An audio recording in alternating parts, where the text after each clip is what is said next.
Supreme court ਦੇ ਵਿੱਚ ਦਿੱਲੀ ਦੇ ਵਿੱਚ ਜਿਹੜਾ ਪ੍ਰਦੂਸ਼ਣ ਵਾਲਾ ਮਾਮਲਾ ਸੀ ਉਹਦੀ ਸੁਣਵਾਈ ਚੱਲਦੀ ਸੀ ਤੇ ਉੱਥੇ ਸੁਝਾਅ ਦਿੱਤੇ ਗਏ ਤੇ ਸੁਝਾਵਾਂ ਤੋਂ ਬਾਅਦ ਚ ਜਿਹੜਾ ਜੱਜਮੈਂਟ ਆਈ ਉਹਦੇ ਵਿੱਚ ਇਹ ਗੱਲ ਮੁੱਖ ਤੌਰ ਤੇ ਆਈ ਕਿ ਸਿਆਪੇ ਦੀ ਜਿਹੜੀ ਜੜ ਵਾ ਨਾ ਦਿੱਲੀ ਦੇ ਵਿੱਚ ਜਿਹੜਾ ਪ੍ਰਦੂਸ਼ਣ ਹੋ ਰਿਹਾ ਵੀ ਇਹ ਪੰਜਾਬ ਦੇ ਜਿਹੜੇ ਕਿਸਾਨ ਨੇ ਉਹ ਪਰਾਲੀ ਸਾੜਦੇ ਆ ਤੇ ਇਸ ਕਰਕੇ ਝੋਨੇ ਉੱਤੇ ਪਾਬੰਦੀ ਲਾਈ ਜਾਂਦੀ। ਜਿਹੜਾ ਇਹ ਫੈਸਲਾ ਇਹ ਸੁਪਰੀਮ ਕੋਰਟ ਦੇ ਰਾਹੀਂ ਜ਼ਰੂਰ ਆਇਆ ਪਰ ਇਹ ਭਾਰਤੀ ਹਕੂਮਤੀ ਤੰਤਰ ਦਾ ਪੰਜਾਬ ਦੇ ਖਿਲਾਫ ਜਿਹੜੀ ਨਫ਼ਰਤ ਆ ਇਹ ਉਹਦੇ ਚੋਂ ਨਿਕਲਿਆ ਹੋਇਆ ਫੈਸਲਾ। ਇੱਥੇ ਨਰਮਾ ਕਪਾਹ ਤੇ ਹੋਰ ਬੜਾ ਕੁਛ ਸੀ, ਇੱਥੇ ਉਹਨਾਂ ਦੀਆਂ ਫੈਕਟਰੀਆਂ ਲਾਉਣੀਆਂ ਚਾਹੀਦੀਆਂ ਸੀ ਪਰ ਉਹ ਸਾਰਾ ਕੁਝ ਹੀ ਚਲੇ ਗਏ। ਫਿਰ ਇੱਥੇ ਸਾਡੇ ਬੰਦਿਆਂ ਨੇ ਕਿਹਾ ਵੀ ਸਾਨੂੰ ਅਸੀਂ ਗੰਨਾ ਲਾ ਲੈਂਦੇ ਹਾਂ, ਗੰਨੇ ਦੇ ਬਾਰੇ ਕਹਿੰਦੇ ਨਹੀਂ ਤਾਂ ਯੂਪੀ ਨੂੰ ਦੇਣਾ। ਪਹਿਲਾਂ ਜਾਣੀ ਕਿ ਕਈ ਮਹੀਨੇ ਵਿਚਾਲੇ ਖੇਤ ਜਿਹੜੇ ਸੀ ਉਹ ਵਿਹਲੇ ਵੀ ਰਹਿੰਦੇ ਸੀਗੇ, ਜਾਣੀ ਕਿ ਉਦੋਂ ਖੇਤ ਨੂੰ ਉਹ ਮਿਲ ਜਾਂਦੀ ਸੀ ਸਾਰੀ ਜਿਹੜੀ ਚੀਜ਼ ਉਹਦੀ ਲੋੜ ਹੁੰਦੀ ਸੀ। ਪਰ ਜਦੋਂ ਆਪਾਂ ਕਣਕ ਝੋਨੇ ਦੇ ਚੱਕਰ 'ਚ ਪਏ ਫਿਰ ਫਸਲ ਨੇ ਤਾਂ ਵਿੱਚੋਂ ਜਿਹੜੇ ਤੱਤ ਸੀ ਉਹ ਕੱਢਣੇ ਸੀਗੇ, ਫਿਰ ਉਹਦੇ 'ਚ ਆਪਾਂ ਨੂੰ ਖਾਦਾਂ ਪਾਉਣੀਆਂ ਪੈਣੀਆਂ। ਖਾਦਾਂ ਦੇ ਚੱਕਰ 'ਚ ਆਪਾਂ ਧਰਤੀ ਸਾਰੀ ਨਸ਼ੇੜੀ ਕਰ ਲਈ, ਨਾਲੇ ਪਾਣੀ ਮੁਕਾ ਲਿਆ। ਅਸੀਂ ਸਾਰੇ ਭਾਰਤ ਵਿੱਚ ਇਸ ਗੱਲ ਦੀ ਬੱਲੇ ਬੱਲੇ ਤਾਂ ਬੜੀ ਖੱਟੀ ਬਈ ਲਓ ਜੀ ਇਹਨਾਂ ਨੇ ਪੰਜਾਬ ਵਾਲਿਆਂ ਨੇ ਪੰਜਾਬ ਦੀ ਕਿਸਾਨੀ ਨੇ ਸਾਰੇ ਭਾਰਤ ਨੂੰ ਰਜਾਤਾ ਚੌਲਾਂ ਨਾਲ, ਪਰ ਹੁਣ ਉਹ ਕਹਿੰਦੇ ਸਾਨੂੰ ਤੁਹਾਡੀ ਕੋਈ ਲੋੜ ਹੀ ਨਹੀਂ ਜੀ। ਬਹੁਤ ਖਤਰਨਾਕ ਬੰਦੇ ਨੇ ਪੰਜਾਬ ਦੇ ਕਿਸਾਨ, ਜਿਨ੍ਹਾਂ ਨੇ ਹਰਿਆਣੇ ਨੂੰ ਤਾਂ ਬਖਸ਼ਦਾ ਤੇ ਨਾਲ ਜਿਹੜਾ ਯੂਪੀ ਵਾਲਾ ਇਲਾਕਾ ਲੱਗਦਾ ਉਹਨੂੰ ਵੀ ਬਖਸ਼ਦਾ ਤੇ ਜਾ ਕੇ ਇਹ ਉੱਥੇ ਦਿੱਲੀ ਦੇ ਵਿੱਚ ਨਾ ਪਤਾ ਨਹੀਂ ਕਿਵੇਂ ਉੱਥੇ ਪਰਾਲੀ ਦਾ ਗੰਦਾ ਧੂੰਆਂ ਛੱਡ ਦਿੰਦੇ ਆ, ਜਿਹਦੇ ਨਾਲ ਫਿਰ ਨਵੰਬਰ ਦੇ ਮਹੀਨੇ 'ਚ ਉੱਥੇ ਹਰ ਸਾਲ ਗੈਸ ਚੈਂਬਰ ਬਣ ਜਾਂਦੀ ਆ ਦਿੱਲੀ। ਇਉਂ ਉਹਨਾਂ ਨੇ ਇੱਕ ਪੰਜਾਬ ਦੇ ਖਿਲਾਫ ਮਾਹੌਲ ਸਿਰਜ ਦਿੱਤਾ। ਭਗਵੰਤ ਮਾਨ ਵਾਲੀ ਸਰਕਾਰ ਨੇ ਤੇ ਮੋਦੀ ਵਾਲੀ ਸਰਕਾਰ ਨੇ, ਕੇਂਦਰ ਤੇ ਪੰਜਾਬ ਦੀਆਂ ਸਰਕਾਰਾਂ ਨੇ ਇਹੀ ਕਹਿਣਾ ਕਿ ਜੀ ਸਾਡੇ ਹੱਥ ਬਸ ਕੀ ਆ, ਸੁਪਰੀਮ ਕੋਰਟ ਨੇ ਫੈਸਲਾ ਦਿੱਤਾ ਤੋ ਪੰਜਾਬ ਦੇ ਵਿੱਚ ਝੋਨਾ ਬੰਦ ਕਰੋ।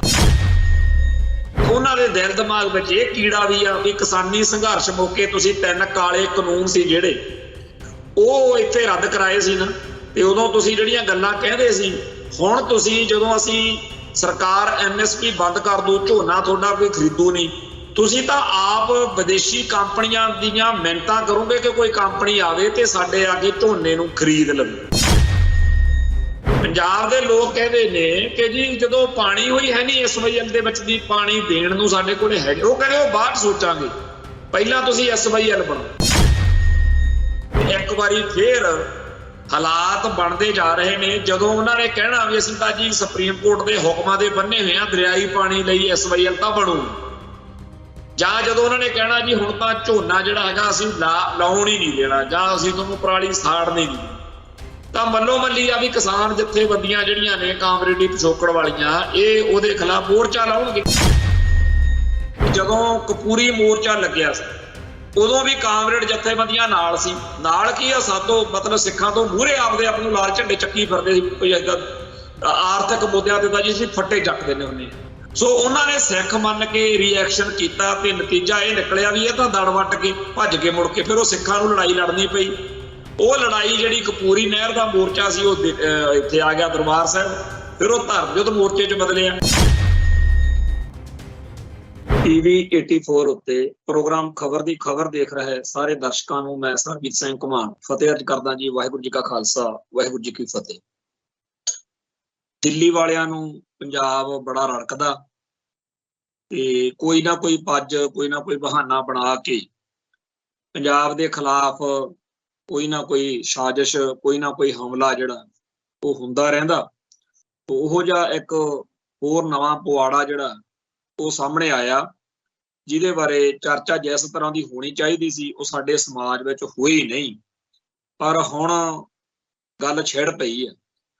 ਗੱਲ ਇਹ ਹੋਈ ਆ ਕਿ ਸੁਪਰੀਮ ਕੋਰਟ ਦੇ ਵਿੱਚ ਦਿੱਲੀ ਦੇ ਵਿੱਚ ਜਿਹੜਾ ਪ੍ਰਦੂਸ਼ਣ ਵਾਲਾ ਮਾਮਲਾ ਸੀ ਉਹਦੀ ਸੁਣਵਾਈ ਚੱਲਦੀ ਸੀ ਤੇ ਉੱਥੇ ਸੁਝਾਅ ਦਿੱਤੇ ਗਏ ਤੇ ਸੁਝਾਵਾਂ ਤੋਂ ਬਾਅਦ ਚ ਜਿਹੜਾ ਜੱਜਮੈਂਟ ਆਈ ਉਹਦੇ ਵਿੱਚ ਇਹ ਗੱਲ ਮੁੱਖ ਤੌਰ ਤੇ ਆਈ ਕਿ ਸਿਆਪੇ ਦੀ ਜਿਹੜੀ ਜੜ ਵਾ ਨਾ ਦਿੱਲੀ ਦੇ ਵਿੱਚ ਜਿਹੜਾ ਪ੍ਰਦੂਸ਼ਣ ਹੋ ਰਿਹਾ ਵੀ ਇਹ ਪੰਜਾਬ ਦੇ ਜਿਹੜੇ ਕਿਸਾਨ ਨੇ ਉਹ ਪਰਾਲੀ ਸਾੜਦੇ ਆ ਤੇ ਇਸ ਕਰਕੇ ਝੋਨੇ ਉੱਤੇ ਪਾਬੰਦੀ ਲਾਈ ਜਾਂਦੀ। ਹੁਣ ਦੇਖਣ ਵਾਲੇ ਨੂੰ, ਅਕਲ ਵਾਲੇ ਬੰਦੇ ਨੂੰ ਸਾਫ਼ ਦਿਖਦਾ ਵੀ ਇਹ ਗੱਲ ਉਵੇਂ ਦੀ ਆ ਜਿਵੇਂ ਕਿਸੇ ਦੀ ਉਂਗਲੀ ਤੇ ਮਾੜੀ ਜਿਹੀ ਇਨਫੈਕਸ਼ਨ ਹੋ ਜੇ ਤੇ ਕਿਹਾ ਇਹ ਜਾਵੇ ਕਿ ਇਹਦੀ ਬਾਂਹ ਹੀ ਵੱਢ ਦਿਓ, ਕਿਉਂਕਿ ਇਹ ਉਂਗਲੀ ਜਿਹੜੀ ਆ ਇਹ ਪ੍ਰੋਬਲਮ ਦੇ ਰਹੀ ਆ, ਇਹ ਜਿਸ ਬਾਂਹ ਉੱਤੇ ਲੱਗੀ ਹੋਈ ਆ ਉਹ ਬਾਂਹ ਹੀ ਉਡਾ ਦਿਓ। ਸੋ ਪਹਿਲੀ ਗੱਲ ਤਾਂ ਇਹ ਹੈ ਕਿ ਜਿਹੜਾ ਇਹ ਫੈਸਲਾ ਇਹ ਸੁਪਰੀਮ ਕੋਰਟ ਦੇ ਰਾਹੀਂ ਜ਼ਰੂਰ ਆਇਆ, ਪਰ ਇਹ ਭਾਰਤੀ ਹਕੂਮਤੀ ਤੰਤਰ ਦਾ ਪੰਜਾਬ ਦੇ ਖਿਲਾਫ ਜਿਹੜੀ ਨਫ਼ਰਤ ਆ ਇਹ ਉਹਦੇ ਚੋਂ ਨਿਕਲਿਆ ਹੋਇਆ ਫੈਸਲਾ। ਦੂਜਾ, ਇਹਦੇ ਪਿੱਛੇ ਹਿੰਦੂ ਤਵੀ ਸੋਚ ਵੀ ਆ। ਭਾਗਵੇਂ ਬ੍ਰਿਗੇਡ ਨੂੰ, ਹਿੰਦੂ ਤਵੀ ਤਾਕਤਾਂ ਨੂੰ, ਜਾਂ ਇਉਂ ਕਹੀਏ ਬ੍ਰਾਹਮਣਵਾਦ ਨੂੰ ਸਦਾ ਹੀ ਪੰਜਾਬ ਦੀ ਕਿਸਾਨੀ, ਕਿਉਂਕਿ ਇਹ ਸਿੱਖੀ ਨਾਲ ਜੁੜੀ ਹੋਈ ਆ, ਪੰਜਾਬ ਦੀ ਕਿਸਾਨੀ ਸਿੱਖੀ ਦੀ ਰੀੜ੍ਹ ਦੀ ਹੱਡੀ ਹੈ। ਮਤਲਬ ਦੋ ਤਰ੍ਹਾਂ ਦੀਆਂ, ਬ੍ਰਾਹਮਣਵਾਦ ਵੱਲੋਂ ਤਾਂ ਚਲੋ ਇਹ ਜਾਤ ਵਰਣ ਦੀ ਵੰਡ ਕੀਤੀ ਹੋਈ ਆ, ਪਰ ਜੇ ਕਿੱਤਿਆਂ ਦੇ ਆਧਾਰ ਤੇ ਗੱਲ ਆ ਜਾਈਏ ਤਾਂ ਦੋ ਸ਼੍ਰੇਣੀਆਂ ਨੇ ਸਿੱਖ ਸਮਾਜ ਵਿੱਚ, ਇੱਕ ਕਾਸ਼ਤਕਾਰ ਬਰਾਦਰੀਆਂ, ਇੱਕ ਗੈਰ ਕਾਸ਼ਤਕਾਰ ਬਰਾਦਰੀਆਂ। ਇਹ ਸਾਰੇ ਰਲ ਕੇ ਖਾਲਸਾ ਪੰਥ ਦੀ ਸ਼ਾਨ ਬਣਾਉਂਦੇ। ਤੇ ਗੈਰ ਕਾਸ਼ਤਕਾਰ ਬਰਾਦਰੀਆਂ ਨੇ ਜਾਂ ਕਾਸ਼ਤਕਾਰ ਬਰਾਦਰੀਆਂ ਨੇ, ਹਰ ਇੱਕ ਬਰਾਦਰੀ ਨੇ ਆਪੋ ਆਪਣੇ ਹਿਸਾਬ ਨਾਲ ਸਿੱਖੀ ਦੀ ਸ਼ਾਨ ਵਧਾਈ ਆ। ਕੁਰਬਾਨੀਆਂ ਵਾਲੀ ਗੱਲ ਤਾਂ ਚਲੋ ਵੱਖਰੀ ਆ, ਪਰ ਹੋਰ ਬਹੁਤ ਸਾਰੇ ਤਰ੍ਹਾਂ ਦੀ ਦੇਣ ਆ। ਇੱਥੇ ਇੱਕ ਪੰਜਾਬ ਕਮਿਊਨ ਨਾਂ ਦੀ ਕਿਤਾਬ ਆ, ਸਤਨਾਮ ਚਾਨੇ ਦੀ, ਸ਼ਾਇਦ ਉਹ ਲਿਖੀ, ਉਹ ਸ਼ਾਇਦ ਉਹਦਾ PhD ਦਾ ਰਿਸਰਚ ਪੇਪਰ ਸੀ, ਉਹ ਬਾਅਦ ਚ ਕਿਤਾਬੀ ਰੂਪ ਚ ਛਪਿਆ। ਉਹ ਜਦੋਂ ਪੜ੍ਹਦੇ ਆ ਤਾਂ ਪਤਾ ਲੱਗਦਾ ਕਿ ਸਾਨੂੰ ਕੱਲਾ ਜਿਹੜਾ ਧਾਰਮਿਕ ਇਤਿਹਾਸ ਆ ਸਿੱਖੀ ਦਾ, ਤੇ ਗੁਰੂ ਸਾਹਿਬਾਨ ਨੇ ਇੱਥੇ ਕੁਛ ਕੀਤਾ, ਏਦਾਂ ਹੋਇਆ, ਉਹ ਸਾਡਾ ਧਾਰਮਿਕ ਇਤਿਹਾਸ, ਜਾਂ ਉਸ ਤੋਂ ਬਾਅਦ ਵਾਲਾ ਜਿਹੜਾ ਸਾਡਾ ਸਿੱਖ ਮਿਸਲਾਂ ਦਾ ਦੌਰ ਆ, ਜਾਂ ਹੁਣ ਤੱਕ ਦਾ ਇਤਿਹਾਸ ਆ, ਸਿੱਖ ਇਤਿਹਾਸ, ਗੌਰ ਇਤਿਹਾਸ ਤੇ ਸਿੱਖ ਇਤਿਹਾਸ, ਇਹ ਸਾਰੇ ਕਾਸੇ ਨੂੰ ਆਪਣੇ ਧਰਮ ਦਾ ਇਤਿਹਾਸ ਆਪਾਂ ਮੰਨਦੇ। ਇਹਦੇ ਬਾਰੇ ਤਾਂ ਸਾਨੂੰ ਬਹੁਤ ਬੇਅੰਤ ਕਿਤਾਬਾਂ ਨੇ, ਬਹੁਤ ਸਾਰੇ ਵਿਦਵਾਨ ਸੱਜਣ ਜਾਂ ਆਲੇ ਦੁਆਲੇ ਚੋਂ ਸਾਨੂੰ ਗੱਲਾਂ ਮਿਲ ਜਾਂਦੀਆਂ, ਪਰ ਜਿਹੜਾ ਸਾਡਾ ਸਮਾਜਿਕ ਇਤਿਹਾਸ ਆ ਵੀ ਕਿਵੇਂ ਸਿੱਖ ਕੌਮ ਦਾ ਸੋਸ਼ਲ ਜਿਹੜਾ ਸਮਾਜਿਕ ਢਾਂਚਾ ਕਿਵੇਂ ਖੜਾ ਹੋਇਆ, ਕਿਵੇਂ ਗੁਰੂ ਪਾਤਸ਼ਾਹ ਨੇ ਸ਼ਹਿਰ ਵਸਾਏ, ਜਿਹੜੇ ਉਹ ਸ਼ਹਿਰ ਵਸਾਏ ਉਹਨਾਂ ਦੀ ਬਣਤਰ, ਉਹਨਾਂ ਦੀ ਲੋੜ ਕਿਉਂ ਪਈ, ਤੇ ਇਹ ਜਿਹੜੇ ਗੁਰੂ ਸਾਹਿਬਾਨ ਵੱਲੋਂ ਸਿਰਜੇ ਹੋਏ ਬਣਾਏ ਹੋਏ ਸ਼ਹਿਰ ਨੇ, ਇਹ ਖਾਲਸੇ ਦੀ ਰੂਹ ਨੂੰ ਧੁਰ ਅੰਦਰ ਤੱਕ ਕਿਉਂ ਬੰਨੀ ਫਿਰਦੇ ਆ। ਇਵੇਂ ਹੀ ਜਿਹੜੇ ਨਿਜ਼ਮ ਸਿਧਾਂਤ ਉਹ ਬਣੇ, ਉਹਨਾਂ ਦੇ ਪਿੱਛੇ ਕੀ ਕਹਾਣੀਆਂ, ਕਿਉਂਕਿ ਹਰ ਗੱਲ ਦੇ ਪਿੱਛੇ ਇੱਕ ਇਤਿਹਾਸਕ ਪਿਛੋਕੜ ਵੀ ਖੜਾ, ਹਰ ਸਿਧਾਂਤ ਦੇ ਨਾਲ ਕੁਛ ਨਾ ਕੁਛ ਹੋਰ ਵੀ ਜੁੜਿਆ ਹੋਇਆ। ਇਹੋ ਜਿਹੀਆਂ ਬਹੁਤ ਸਾਰੀਆਂ ਗੱਲਾਂ ਸਾਡੇ ਭਾਈਚਾਰੇ ਨੇ ਇਹੋ ਜਿਹੀਆਂ ਕਿਤਾਬਾਂ ਨੂੰ ਉਨੀ ਤਰਜੀਹ ਨਹੀਂ ਦਿੱਤੀ। ਸਿੱਖ ਇਨਕਲਾਬ ਨਾਂ ਦੀ ਇੱਕ ਕਿਤਾਬ ਆ ਜਿਹੜੀ ਡਾਕਟਰ ਜਗਜੀਤ ਸਿੰਘ ਦੀ ਆ, ਤੇ ਇਵੇਂ ਹੀ ਸਾਡੀਆਂ ਹੋਰ ਬਹੁਤ ਸਾਰੀਆਂ ਕਿਤਾਬਾਂ ਨੇ ਜਿਨ੍ਹਾਂ ਦੇ ਬਾਰੇ ਸਾਡੇ ਭਾਈਚਾਰੇ ਨੂੰ ਬਹੁਤ ਜ਼ਿਆਦਾ ਧਿਆਨ ਦੇਣ ਦੀ ਲੋੜ ਆ। ਪੰਜਾਬ ਕਮਿਊਨ ਕਿਤਾਬ ਵੀ ਬਹੁਤ ਸ਼ਾਨਦਾਰ ਆ, ਜਿਹਦੇ ਵਿੱਚ ਸਾਡੇ ਸਿੱਖ ਇਤਿਹਾਸ ਤੋਂ ਬਿਨਾਂ ਹੋਰ ਜਿਹੜੇ ਜ਼ਿਆਦਾ ਅਹਿਮ ਤੇ ਬਹੁਤ ਜ਼ਰੂਰੀ ਤੱਤ ਨੇ, ਪੱਖ ਨੇ, ਉਹਨਾਂ ਬਾਰੇ ਚਰਚਾ। ਉਹ ਇਸ ਕਰਕੇ ਮੈਂ ਗੱਲ ਛੇੜੀ ਆ ਕਿ ਜਦੋਂ ਗੁਰੂ ਸਾਹਿਬਾਨ ਨੇ ਪੰਜਾਬ ਨੂੰ ਵਸਾਇਆ, ਪੰਜਾਬ ਨੂੰ ਰਚਾਇਆ, ਪੰਜਾਬ ਦੇ ਵਿੱਚ ਗੁਰੂ ਪਾਤਸ਼ਾਹ ਨੇ ਥਾਂ ਥਾਂ ਤੇ ਸ਼ਹਿਰ ਵਸਾਏ ਆ, ਉਹਨਾਂ ਦਾ ਇੱਕ ਜਿਹੜਾ ਇਤਿਹਾਸ ਆ ਉਹਦੇ ਬਾਰੇ ਸਾਨੂੰ ਪਤਾ ਹੋਣਾ ਚਾਹੀਦਾ ਕਿ ਕਿਵੇਂ ਅੱਡ-ਅੱਡ ਕਿੱਤਿਆਂ ਦੇ ਲੋਕਾਂ ਨੂੰ ਲੱਭ ਕੇ ਗੁਰੂ ਸਾਹਿਬ ਨੇ ਇਹਨਾਂ ਸ਼ਹਿਰਾਂ ਦੇ ਵਿੱਚ ਵਸਾਇਆ। ਕਦੇ ਆਪਾਂ ਅੰਮ੍ਰਿਤਸਰ ਸ਼ਹਿਰ ਦੀ ਤਵਾਰੀਖ, ਉਹਦੇ ਬਾਰੇ ਚਰਚਾ ਕਰਾਂਗੇ ਪ੍ਰੋਗਰਾਮ ਦੇ ਵਿੱਚ, ਪੂਰਾ ਇੱਕ 40 ਮਿੰਟ ਦਾ ਆਪਾਂ ਉਹਦੇ ਉੱਤੇ ਵਿਸ਼ਾ ਲੈ ਕੇ ਚੱਲਾਂਗੇ ਕਿ ਕਿਵੇਂ ਇੱਥੇ ਅੱਡ-ਅੱਡ 12 ਦਰਵਾਜ਼ੇ ਕਿਉਂ ਬਣੇ, ਕਿਵੇਂ ਅੱਡ-ਅੱਡ ਜਿਹੜੇ ਇੱਥੇ ਜਿਵੇਂ ਮਹੱਲੇ ਹੁੰਦੇ ਆ, ਜਿਵੇਂ ਅੱਜ ਸ਼ਹਿਰਾਂ ਦੇ ਵਿਉਂਤਬੰਦੀ ਕਰਨ ਵੇਲੇ ਜਿਹੜੇ ਨੇ ਬੜੇ ਵੱਡੇ ਟਾਊਨ ਪਲੈਨਰ ਲੱਭੇ ਜਾਂਦੇ ਆ ਵੀ ਏਦਾਂ ਸ਼ਹਿਰ ਵਸਾਉਣਾ, ਪਰ ਗੁਰੂ ਸਾਹਿਬਾਨ ਨੇ ਕਿਵੇਂ ਅੰਮ੍ਰਿਤਸਰ ਸ਼ਹਿਰ ਦੀ ਬਣਤਰ ਜਿਹੜੀ ਆ ਉਲੀਕੀ, ਤੇ ਕਿਵੇਂ ਕਿਹੜੀ ਚੀਜ਼ ਕਿੱਥੇ ਹੋਊਗੀ, ਕਿਹੜਾ ਜਿਹੜਾ ਖਿੱਤੇ ਵਾਲੇ ਜਾਂ ਕਿਹੜੇ ਕਿੱਤੇ ਵਾਲੇ ਲੋਕ, ਅੱਡ-ਅੱਡ ਕਸਬਾਂ ਵਾਲੇ, ਕਾਰੋਬਾਰਾਂ ਵਾਲੇ, ਔਰ ਲੱਭ ਕੇ ਇੱਥੇ ਲਿਆਂਦੇ। ਉਹ ਸਾਰੀ ਇੱਕ ਬੜੀ ਲੰਬੀ ਚੌੜੀ ਦਾਸਤਾਨ ਆ। ਖੈਰ ਅੱਜ ਉਹ ਵਿਸ਼ਾ ਨਹੀਂ ਹੈ। ਵਿਸ਼ਾ ਅੱਜ ਦਾ ਇਹ ਹੈਗਾ ਕਿ ਸਿੱਖੀ ਦੇ ਵਿੱਚ ਹਰ ਤਰ੍ਹਾਂ ਦੇ ਕਿੱਤੇ ਵਾਲੇ ਲੋਕਾਂ ਨੂੰ ਇੱਥੇ ਪ੍ਰਵਾਨਗੀ, ਸਤਿਕਾਰ ਮਿਲਿਆ। ਇੱਥੇ ਕਿਸੇ ਨੂੰ ਕਿੱਤੇ ਕਰਕੇ ਤਿਰਸਕਾਰ ਜਾਂ ਸਤਿਕਾਰ ਨਹੀਂ ਮਿਲਿਆ, ਇੱਥੇ ਮਨੁੱਖ ਹੋਣ ਦੀ ਕਦਰ ਸੀ। ਜਿਨ੍ਹਾਂ ਕਿੱਤਿਆਂ ਨੂੰ ਨੀਵਾਂ ਮੰਨ ਕੇ ਬ੍ਰਾਹਮਣਵਾਦ ਨੇ ਧਿਰਕਾਰਿਆ, ਜਿਨ੍ਹਾਂ ਲੋਕਾਂ ਨੂੰ ਦੁਰਕਾਰਿਆ, ਉਹ ਇੱਥੇ ਪੂਰੀ ਇੱਜ਼ਤ ਤੇ ਸਨਮਾਨ ਨਾਲ सन्माने गए।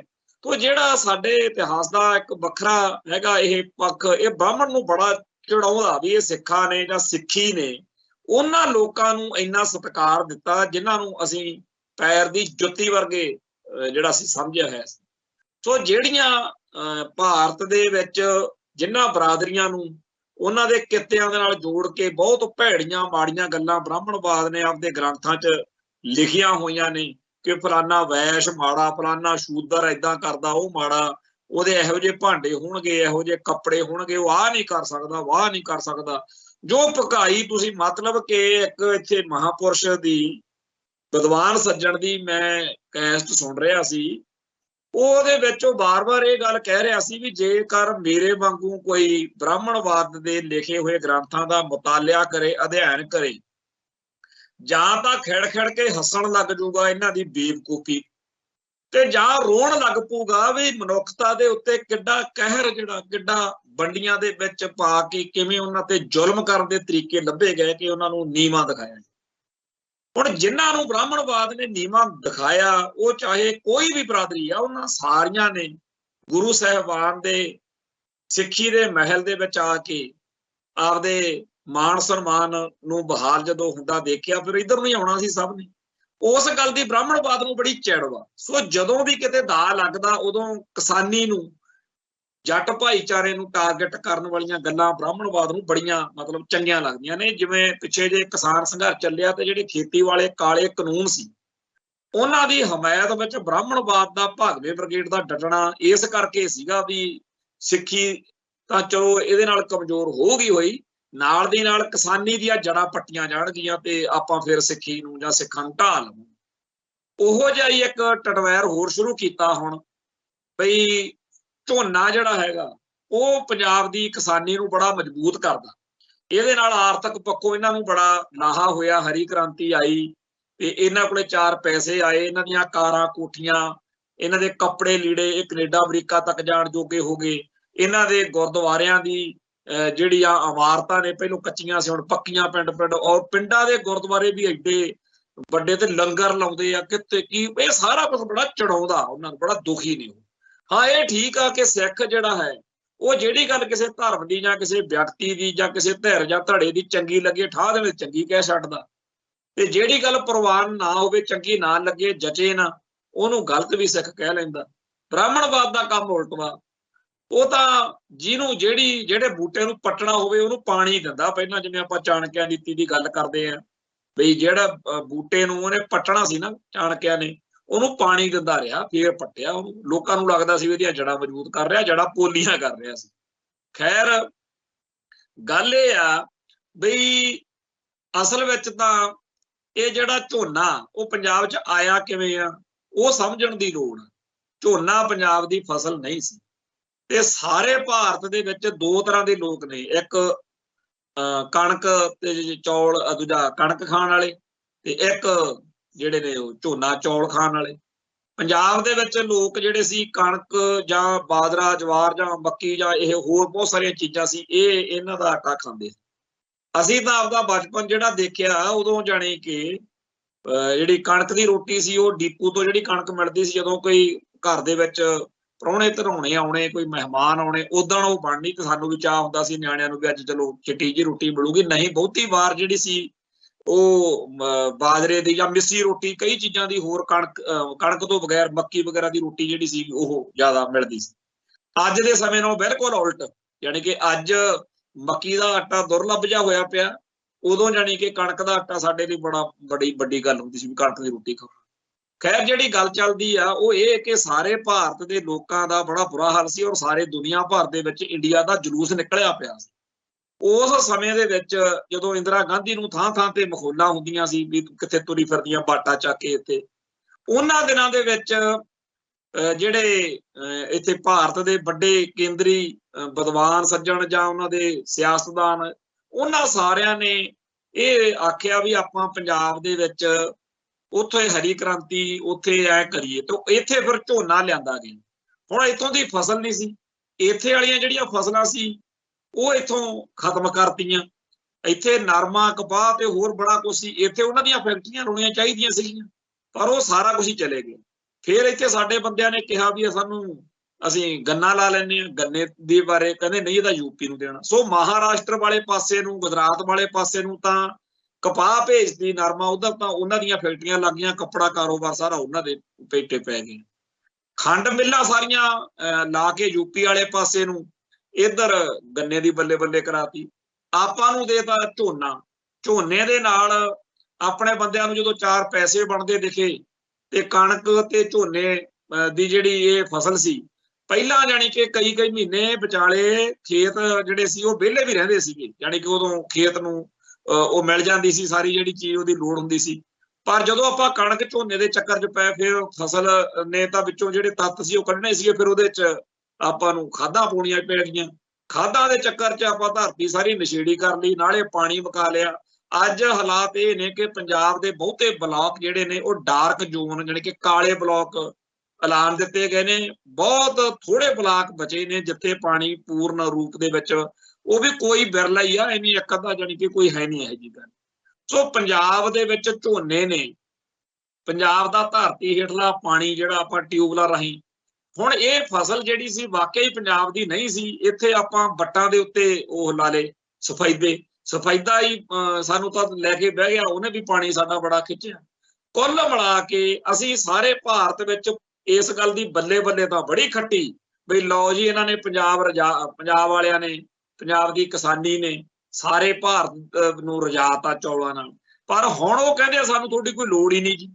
ਹੁਣ ਉਹਨਾਂ ਨੂੰ ਸਾਨੂੰ ਬਦਨਾਮ ਕਰਨ ਦੇ ਲਈ ਇਸ ਤਰੀਕੇ ਦੀਆਂ ਗੱਲਾਂ ਕਰ ਰਹੇ ਨੇ, ਸੁਣ ਕੇ ਬੜੀ ਸ਼ਰਮ ਆਉਂਦੀ ਆ, ਹੈਰਾਨੀ ਆਉਂਦੀ ਆ, ਦੁੱਖ ਹੁੰਦਾ ਵੀ ਜਿਵੇਂ ਪੰਜਾਬ ਦੇ ਕਿਸਾਨ ਜਿਹੜੇ ਨੇ ਉਹ ਕੋਈ ਬਹੁਤ ਵੱਡੇ ਖਤਰਨਾਕ ਨਾ ਸਾਜ਼ਿਸ਼ੀ ਤੇ ਕਮੀਨੇ ਤੇ ਖਲਨਾਇਕ ਲੋਕ ਨੇ, ਬੜੇ ਦਰਿੰਦੇ ਲੋਕ ਨੇ, ਜਿਹੜੇ ਦਿੱਲੀ ਦੇ ਲੋਕਾਂ ਨੂੰ ਪਰਾਲੀ ਦੇ ਧੂਏ ਨਾਲ ਮਾਰਨ ਨੂੰ ਫਿਰਦੇ ਆ। ਵੀ ਉਹਨਾਂ ਕੋਲ ਤਾਂ ਇੱਕ ਹਥਿਆਰ ਆ ਗਿਆ ਬਈ ਇਹ ਲੋਕ ਨਾਲੇ ਤਾਂ MSP ਲੈ ਕੇ, ਸਹੂਲਤਾਂ ਲੈ ਕੇ, ਮੁਆਵਜ਼ੇ ਲੈ ਕੇ, ਨਾਲੇ ਤਾਂ ਝੋਨੇ ਤੋਂ ਕਮਾਈ ਕਰਦੇ ਆ ਤੇ ਨਾਲੇ ਭਾਰਤ ਤੋਂ ਹੀ ਕਮਾਈ ਕਰਦੇ ਆ ਤੇ ਨਾਲੇ ਭਾਰਤ ਦੇ ਲੋਕਾਂ ਦਾ ਹੀ ਇਹ ਘਾਣ ਕਰੀ ਜਾਂਦੇ।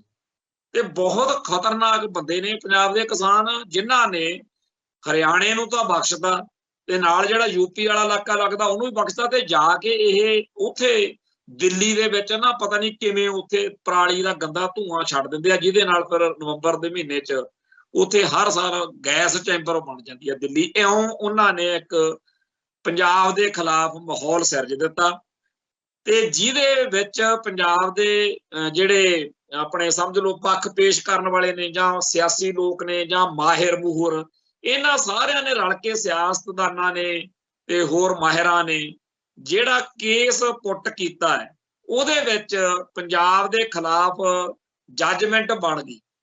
ਉਹ ਸਾਰੇ ਦਾ ਸਾਰਾ ਫੈਸਲਾ ਜਿਹੜਾ ਬਣਿਆ ਉਹ ਇਹਨਾਂ ਲੋਕਾਂ ਦੀ ਮਿਹਨਤ ਸਦਕਾ ਬਣਿਆ, ਜਿਹਦੇ ਵਿੱਚ ਇਹ ਤੱਥ ਦਿੱਤੇ ਗਏ ਕਿ ਪੰਜਾਬੀ ਜਿਹੜੇ ਲੋਕ ਨੇ, ਕਿਸਾਨ ਜਿਹੜੇ ਨੇ, ਉਹ ਇਹ ਪਰਾਲੀ ਨੂੰ ਹਥਿਆਰ ਵਜੋਂ ਜਿਵੇਂ ਵਰਤ ਰਹੇ ਹੋਣ।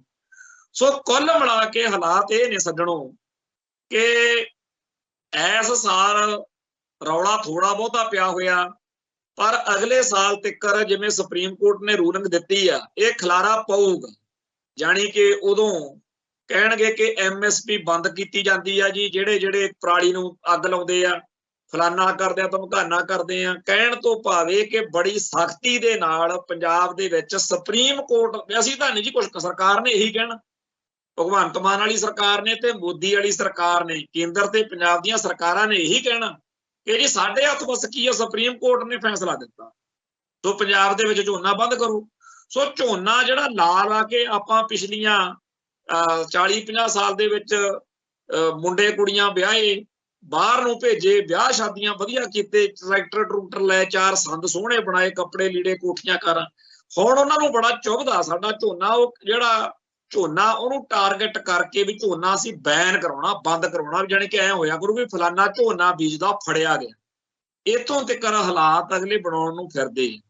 ਸੋਚ ਉਹਨਾਂ ਦੀ ਬੜੀ ਭੈੜੀ ਆ ਤੇ ਉਹਨਾਂ ਦੇ ਦਿਲ ਦਿਮਾਗ ਵਿੱਚ ਇਹ ਕੀੜਾ ਵੀ ਆ ਵੀ ਕਿਸਾਨੀ ਸੰਘਰਸ਼ ਮੌਕੇ ਤੁਸੀਂ 3 ਕਾਲੇ ਕਾਨੂੰਨ ਸੀ ਜਿਹੜੇ ਉਹ ਇੱਥੇ ਰੱਦ ਕਰਾਏ ਸੀ ਨਾ, ਤੇ ਉਦੋਂ ਤੁਸੀਂ ਜਿਹੜੀਆਂ ਗੱਲਾਂ ਕਹਿੰਦੇ ਸੀ, ਹੁਣ ਤੁਸੀਂ ਜਦੋਂ ਅਸੀਂ ਸਰਕਾਰ MSP ਬੰਦ ਕਰ ਦੂ, ਝੋਨਾ ਤੁਹਾਡਾ ਕੋਈ ਖਰੀਦੂ ਨਹੀਂ, ਤੁਸੀਂ ਤਾਂ ਆਪ ਵਿਦੇਸ਼ੀ ਕੰਪਨੀਆਂ ਦੀਆਂ ਮਿਹਨਤਾਂ ਕਰੋਗੇ ਕਿ ਕੋਈ ਕੰਪਨੀ ਆਵੇ ਤੇ ਸਾਡੇ ਆ ਕੇ ਝੋਨੇ ਨੂੰ ਖਰੀਦ ਲਵੇ। ਜਿਹੜੀਆਂ ਚੀਜ਼ਾਂ ਦੇ ਖਿਲਾਫ ਆਪਾਂ ਮੋਰਚਾ ਲਾਇਆ ਸੀ ਉਹ ਤੁਹਾਡੇ ਕੋਲੋਂ ਉਹ ਆਪ ਕਹਾਉਣਗੇ, ਯਾਨੀ ਕਿ ਆਪਾਂ ਆਪ ਪਿੱਟਦੇ ਫਿਰਾਂਗੇ। ਇਹ ਉਹ ਹਾਲਾਤ ਬਣਾ ਦੇਣੇ ਚਾਹੁੰਦੇ। ਜਿਵੇਂ ਕਿਸੇ ਵੇਲੇ ਗੁਲਜ਼ਾਰੀ ਲਾਲ ਨੰਦੇ ਨੇ ਇਹ ਗੱਲ ਆਖੀ ਸੀ ਵੀ ਆਪਾਂ ਪੰਜਾਬੀ ਸੂਬਾ ਛੇਤੀ ਕੀਤੇ ਤਾਂ ਬਣਾਉਂਦੇ ਨਹੀਂ, ਪਰ ਜੇ ਬਣਾਉਣਾ ਪੈ ਹੀ ਗਿਆ ਤਾਂ ਇਹੋ ਜਿਹਾ ਬਣਾਵਾਂਗੇ ਕਿ ਆਉਣ ਵਾਲੀਆਂ ਨਸਲਾਂ ਪੰਜਾਬ ਦੇ ਲੋਕਾਂ ਦੀਆਂ, ਸਿੱਖਾਂ ਦੀਆਂ ਚੀਕਾਂ ਮਾਰਿਆ ਕਰਨਗੀਆਂ ਵੀ ਆਹ ਸੂਬਾ। ਤੇ ਉਹ ਹਾਲਾਤ ਅਗਲਿਆਂ ਨੇ ਬਣਾ ਦਿੱਤੇ। ਉਵੇਂ ਹੀ ਜਿੱਦਣ ਉਹਨਾਂ ਨੇ ਕਾਲੇ ਕਾਨੂੰਨ ਖੇਤੀ ਵਾਲੇ ਰੱਦ ਕੀਤੇ ਸੀ ਉਦੋਂ ਇਹ ਮਿਥ ਲਿਆ ਸੀ ਵੀ ਅਸੀਂ ਹਾਲਾਤ ਹੀ ਇਹੋ ਜਿਹੇ ਬਣਾ ਦਿਆਂਗੇ ਅਦਾਲਤੀ ਕਾਨੂੰਨੀ ਚਾਰਾਜੋਈ ਨਾਲ ਕਿ ਤੁਸੀਂ ਤਾਂ ਉਹ ਸਾਰਾ ਕੁਝ ਆਪ ਮੰਗਦੇ ਫਿਰੋਗੇ ਜਿਹਦੇ ਖਿਲਾਫ ਇਹ ਤੇ ਮੋਰਚਾ ਜਿੱਤਣ ਦੀ ਖੁਸ਼ੀ ਮਨਾ ਰਹੇ। ਇਹ ਆ ਬ੍ਰਾਹਮਣ ਦਾ ਦਿਮਾਗ। ਸੋ ਇਸ ਵੇਲੇ ਸੱਜਣੋ, ਸੁਪਰੀਮ ਕੋਰਟ ਦੇ ਰਾਹੀਂ ਪੰਜਾਬ ਦੇ ਝੋਨੇ ਦੇ ਖਿਲਾਫ ਬਹੁਤ ਵੱਡੇ ਪੱਧਰ ਦੇ ਉੱਤੇ ਇੱਕ ਐਕਸ਼ਨ ਜਿਹੜਾ ਹੈ, ਹੁਣ ਇਸ ਚੀਜ਼ ਨੂੰ ਇੱਥੇ ਰੋਕ ਕੇ ਆਪਾਂ ਇੱਕ ਹੋਰ ਚੀਜ਼ ਨੋਟ ਕਰ ਲਓ।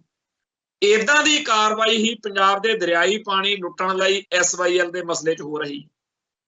SYL ਦੇ ਮਸਲੇ 'ਚ ਵੀ ਤਾਂ ਉਹੀ ਸੁਪਰੀਮ ਕੋਰਟ ਫੱਟੇ ਚੱਕੀ ਜਾਂਦੀ ਆ ਕਿ ਛੱਡੋ ਪਰਾਂ ਜੀ, ਪਾਣੀ ਕਦੋਂ ਆਊ, ਕਿੱਥੋਂ ਆਊ, ਉਹ ਗੱਲਾਂ ਬਾਅਦ 'ਚ, ਪਹਿਲੋਂ SYL ਬਣਾਓ। ਪੰਜਾਬ ਦੇ ਲੋਕ ਕਹਿੰਦੇ ਨੇ ਕਿ ਜੀ ਜਦੋਂ ਪਾਣੀ ਹੋਈ ਹੈ ਨਹੀਂ SYL ਦੇ ਵਿੱਚ ਦੀ, ਪਾਣੀ ਦੇਣ ਨੂੰ ਸਾਡੇ ਕੋਲੇ ਹੈ ਨਹੀਂ, ਉਹ ਕਹਿੰਦੇ ਉਹ ਬਾਅਦ ਸੋਚਾਂਗੇ, ਪਹਿਲਾਂ ਤੁਸੀਂ SYL ਬਣਾਓ। ਉਹ ਇੱਕ ਐਲਿਸ ਇਨ ਵੰਡਰਲੈਂਡ ਪੜ੍ਹਦੇ ਹੁੰਦੇ ਸੀ ਕਿਤਾਬ ਜੀ, ਉਹਦੇ 'ਚ ਹੁੰਦਾ ਸੀਗਾ ਵੀ ਪਹਿਲੋਂ ਫਾਂਸੀ ਚਾੜੋ, ਬਾਅਦ ਦੇਖਾਂਗੇ ਵੀ ਜੁਰਮੇ ਦਾ ਬਣਦਾ ਕਿ ਨਹੀਂ ਬਣਦਾ। ਉਵੇਂ ਸੁਪਰੀਮ ਕੋਰਟ ਕਰ ਰਹੀ ਆ ਕਿ ਜੀ ਪਹਿਲਾਂ SYL ਪੱਟੋ ਫੇਰ ਗੱਲ ਕਰਾਂਗੇ। ਉਵੇਂ ਸੁਪਰੀਮ ਕੋਰਟ ਹੁਣ ਪਾਣੀਆਂ ਵਾਲੇ ਮਸਲੇ ਤੋਂ ਆ ਗਈ ਝੋਨੇ ਤੋਂ ਕਿ ਜੀ ਝੋਨਾ ਬੜਾ ਖਤਰਨਾਕ ਆ, ਛੱਡੋ ਪਰਾਂ ਵੀ ਕਿੱਥੋਂ ਦਿੱਲੀ ਦੇ ਵਿੱਚ ਗੈਸ ਚੈਂਬਰ ਕਿਵੇਂ ਬਣਦੇ ਆ, ਕੀ ਉੱਥੇ ਲੋਕਾਂ ਨੂੰ ਤੰਗੀ, ਹੋਰ ਸਾਰਾ ਕੁਝ ਭੁੱਲ ਜਾਓ। ਸਭ ਤੋਂ ਪਹਿਲਾਂ ਪੰਜਾਬ ਦੇ ਕਿਸਾਨੀ ਦਾ ਨੱਕ ਵੱਢੋ, ਇਹਦੀਆਂ ਲੱਤਾਂ ਪੈਰਾਂ ਨੂੜ ਕੇ ਇਹਨੂੰ ਕਿਸੇ ਬਲਡੋਜ਼ਰ ਹੇਠਾਂ ਸਿੱਟੋ। ਸੋ ਪੰਜਾਬ ਦੀ ਕਿਸਾਨੀ ਜਿਹੜੀ ਕਿ ਸਿੱਖ ਭਾਈਚਾਰੇ ਦਾ, ਖਾਲਸਾ ਪੰਥ ਦਾ ਸਭ ਤੋਂ ਮਜ਼ਬੂਤ ਰੀੜ੍ਹ ਦੀ ਹੱਡੀ ਵਾਂਗੂ ਆ, ਜਿਹਦੇ ਸਿਰ ਤੇ ਸਾਰਾ ਸਿੱਖ ਭਾਈਚਾਰੇ ਦਾ ਬਹੁਤ ਵੱਡਾ ਆਪਣਾ ਉਹ ਰਿਹਾ, ਉਹਨੂੰ ਘਸਿਆਰੇ ਬਣਾਉਣ ਲਈ, ਉਹਨੂੰ ਬਰਬਾਦ ਕਰਨ ਲਈ ਇੱਕ ਨਵਾਂ ਹਮਲਾ ਜਿਹੜਾ ਹੈਗਾ ਉਹ ਸਟੇਟ ਵੱਲੋਂ ਅਗਲੇ ਦਿਨਾਂ 'ਚ ਹੋਣ ਜਾ ਰਿਹਾ, ਹੋ ਹੀ ਗਿਆ। ਹੁਣ ਗੱਲ ਇਹ ਆ ਵੀ ਜਿਹੜੀਆਂ ਕਿਸਾਨੀ ਨਾਲ ਸੰਬੰਧਿਤ ਸਮੱਸਿਆਵਾਂ ਨੇ ਉਹਦੇ 'ਚ ਕਾਮਰੇਡੀ ਪਿਛੋਕੜ ਵਾਲੀਆਂ ਸ਼ਖਸੀਅਤਾਂ ਤੇ ਜਥੇਬੰਦੀਆਂ ਹੀ ਹਮੇਸ਼ਾ ਫਾਨਾ ਫਸਾਉਂਦੀਆਂ ਨੇ। ਇਸ ਵੇਲੇ ਵੀ ਥਾਂ ਥਾਂ ਦੇ ਉੱਤੇ ਕਾਮਰੇਡੀ ਪਿਛੋਕੜ ਵਾਲੀਆਂ ਕਿਸਾਨ ਜਥੇਬੰਦੀਆਂ ਅੜੀਆਂ ਹੋਈਆਂ ਨੇ, ਪ੍ਰਸ਼ਾਸਨ ਨਾਲ ਆਢਾ ਲੈ ਰਹੀਆਂ ਨੇ।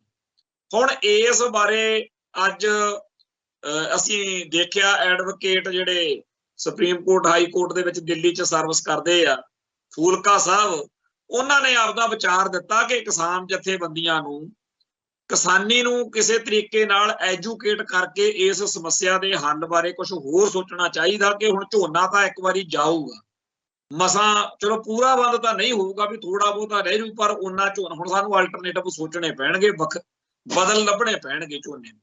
ਸੋ ਉਹ ਚੀਜ਼ ਦੇ ਲਈ ਫੂਲਕਾ ਸਾਹਿਬ ਨੇ ਤਾਂ ਸਾਫ਼ ਕਿਹਾ ਵੀ ਜਿਹੜਾ ਇਹਨਾਂ ਨੇ ਜਿੰਦਾਬਾਦ ਮੁਰਦਾਬਾਦ ਦਾ ਰਾਹ ਫੜਿਆ ਹੋਇਆ ਇਹ ਜਾਇਜ਼ ਨਹੀਂ, ਇਹਨਾਂ ਨੂੰ ਸਿੱਖਿਅਤ ਕਰਨਾ ਪਊ ਕਿਸਾਨੀ ਨੂੰ ਕਿ ਹੁਣ ਆਪਾਂ ਐ ਨਹੀਂ ਤੇ ਐ ਕਰੀਏ। ਚਲੋ ਅਸੀਂ ਜੇ ਇੱਥੇ ਤੱਕ ਮੈਂ ਆਪਦਾ ਇਸ ਗੱਲ ਤੇ ਵਿਸ਼ਲੇਸ਼ਣ ਅਧਿਐਨ ਕੀਤਾ ਹੈ, ਮੈਂ ਇਹ ਮੰਨਣਾ ਵੀ ਜਦੋਂ ਕਪੂਰੀ ਮੋਰਚਾ ਲੱਗਿਆ ਸੀ ਉਦੋਂ ਵੀ ਕਾਮਰੇਡ ਜਥੇਬੰਦੀਆਂ ਨਾਲ ਸੀ। ਨਾਲ ਕੀ ਆ, ਸਾਤੋਂ ਮਤਲਬ ਸਿੱਖਾਂ ਤੋਂ ਮੂਹਰੇ ਆਪਦੇ ਆਪ ਨੂੰ ਲਾਲ ਝੰਡੇ ਚੱਕੀ ਫਿਰਦੇ ਸੀ, ਕੋਈ ਏਦਾਂ ਆਰਥਿਕ ਮੁੱਦਿਆਂ ਤੇ ਤਾਂ ਜੀ ਅਸੀਂ ਫੱਟੇ ਚੱਕ ਦਿੰਦੇ ਹੁੰਦੇ ਆ। ਤੇ ਉਸ ਮੌਕੇ ਬਾਅਦ ਵਿੱਚ ਜਦੋਂ ਦਿੱਲੀ ਨੇ ਖੰਡਾ ਖੜਕਾਇਆ, ਉਹਨਾਂ ਨੂੰ ਤਾਂ ਸਾਰੇ ਪੰਜਾਬ ਦੇ ਕਿਸਾਨ ਇਹ ਬਣੇ ਫਿਰਨ ਪੱਗਾਂ ਬੰਨ ਕੇ ਹਰੀਆਂ ਪੀਲੀਆਂ ਜੀ, ਆਪਦੇ ਆਪ ਨੂੰ ਕਾਮਰੇਡ ਜਾਂ ਕੁਝ ਹੋਰ, ਉਹਨਾਂ ਨੂੰ ਤਾਂ ਸਿੱਖ ਦੇਖਦੇ ਆ ਵੀ ਪੱਗ ਦਾੜੇ ਵਾਲੇ ਤਾਂ ਸਿੱਖ ਹੁੰਦੇ ਆ, ਦਸਤਾਰਾਂ ਵਾਲੇ। ਸੋ ਉਹਨਾਂ ਨੇ ਸਿੱਖ ਮੰਨ ਕੇ ਰਿਐਕਸ਼ਨ ਕੀਤਾ ਤੇ ਨਤੀਜਾ ਇਹ ਨਿਕਲਿਆ ਵੀ ਇਹ ਤਾਂ ਦੜ ਵੱਟ ਕੇ ਭੱਜ ਕੇ ਮੁੜ ਕੇ ਫਿਰ ਉਹ ਸਿੱਖਾਂ ਨੂੰ ਲੜਾਈ ਲੜਨੀ ਪਈ। ਉਹ ਲੜਾਈ ਜਿਹੜੀ ਕਪੂਰੀ ਨਹਿਰ ਦਾ ਮੋਰਚਾ ਸੀ ਉਹ ਇੱਥੇ ਆ ਗਿਆ ਦਰਬਾਰ ਸਾਹਿਬ, ਫਿਰ ਉਹ ਧਰਮ ਯੁੱਧ ਮੋਰਚੇ 'ਚ ਬਦਲਿਆ। ਉਹ ਫਿਰ ਮੋਰਚੇ ਦੇ ਸਿਖਰ ਉੱਤੇ ਜਦੋਂ ਗਏ ਆਪਾਂ, ਸਿੱਖਾਂ ਨੇ ਪਵਾਤੀਆਂ ਚੀਕਾਂ, ਬਿਲਕੁਲ ਸ਼ਾਂਤਮਈ, ਹਜ਼ਾਰਾਂ ਦੀ ਗਿਣਤੀ ਵਿੱਚ ਸਿੱਖ ਜਿਹੜੇ ਸੀ ਉਹ ਜੇਲ੍ਹਾਂ 'ਚ ਗਏ, ਸ਼ਾਂਤਮਈ ਮੋਰਚਾ ਰੱਖਿਆ। ਦਿੱਲੀ ਨੂੰ ਕੋਈ ਰਾਹ ਨਹੀਂ ਸੀ ਲੱਭਦਾ ਵੀ ਕਿਵੇਂ ਖਹਿੜਾ ਛੁਡਾਈਏ। ਅੰਤ ਉਹਨਾਂ ਨੇ ਦਰਬਾਰ ਸਾਹਿਬ ਉੱਤੇ ਫੌਜੀ ਹਮਲਾ ਕੀਤਾ, ਜਿਸ ਤੋਂ ਬਾਅਦ ਵਿੱਚ ਸਿੱਖਾਂ ਕੋਲੇ ਖਾਲਿਸਤਾਨ ਦੇ ਸੰਘਰਸ਼ ਨੂੰ ਅੱਗੇ ਤੋਰਨ ਤੋਂ ਬਗੈਰ ਕੋਈ ਰਾਹ ਨਹੀਂ ਸੀ ਬਚਿਆ। ਸੋ ਉਹਦੇ ਵਿੱਚ ਫਿਰ ਖੜਕਾ ਦੜਕਾ ਆਇਆ, ਖਾੜਕੂਬਾਦ ਆਇਆ, ਉਹ ਸਾਰਾ ਕੁਝ ਇਤਿਹਾਸ ਆ।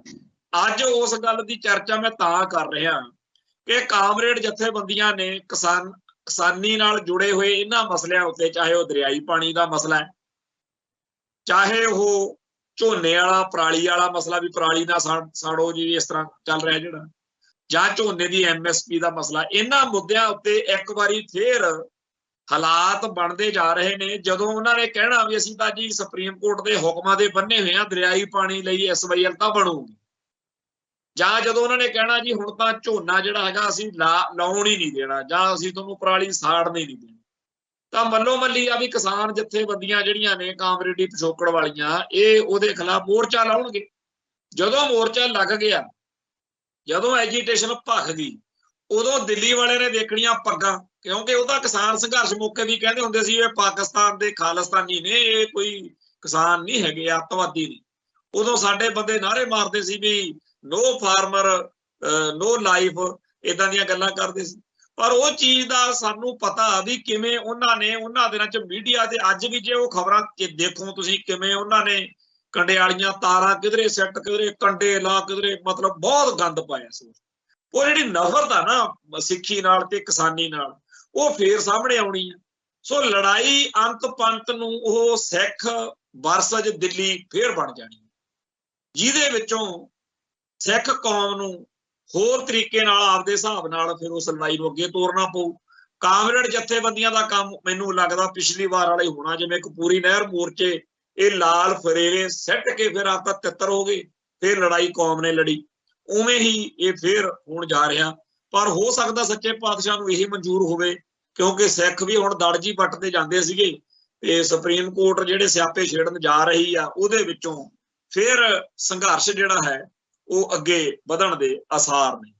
सो अगला जिहड़ा मसला वो हैगा भी जिहड़ा नरिंदर तोमर किसान संघर्ष वेले साडे चेत्यां च वसिया होया, उहदे मुंडे दा करोड़ां रुपये दे लैण देण दा एक वीडियो जिहड़ा सी वो आया, जितों वो अजे कोई जवाब तलबी उन्होंने नहीं सी कीती, किसी ED ने किसी होर भारत सरकार ने जानी कि दड़ जी पट ली, जिवें अंबानी ते अडानी वाले मसले दे विच चुप कर गए सी ना मोदी हुणी, उवें फिर दड़ जी पट ली।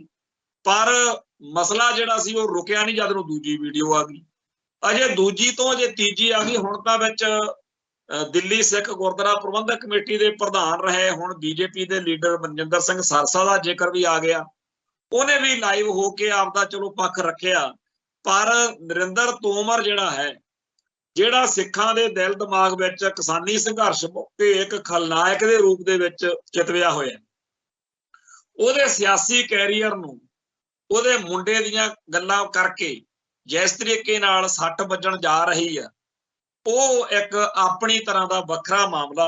ਇਹ ਮਾਮਲੇ ਦੇ ਵਿੱਚ ਆਉਣ ਵਾਲੇ ਦਿਨਾਂ ਦੇ ਵਿੱਚ ਕਾਫੀ ਖਿਲਾਰੇ ਪੈਣ ਦੀ ਸੰਭਾਵਨਾ, ਕਿਉਂਕਿ ਭਾਰਤ ਦੀ ਸਮੁੱਚੀ ਜਿਹੜੀ ਸਿਆਸਤ ਵਾ ਉਹਦੇ ਵਿੱਚ ਵੋਟਾਂ ਵਾਲਾ ਵਰਾ, ਤੇ ਹੁਣ ਦੋਨੇ ਧਿਰਾਂ ਨੇ ਇੱਕ ਦੂਜੇ ਦੇ ਖਿਲਾਫ, ਇੱਕ ਕਾਂਗਰਸ ਦੀ ਅਗਵਾਈ ਵਾਲਾ ਧੜਾ, ਇੱਕ BJP ਵਾਲਾ ਧੜਾ, ਦੋਨਾਂ ਨੇ ਇੱਕ ਦੂਜੇ ਨੂੰ बदनाम करने लई एक दूजे के खिलाफ माहौल सिरजना, उहदे विच बड़े रंग तमाशे देखण नूं मिलणगे।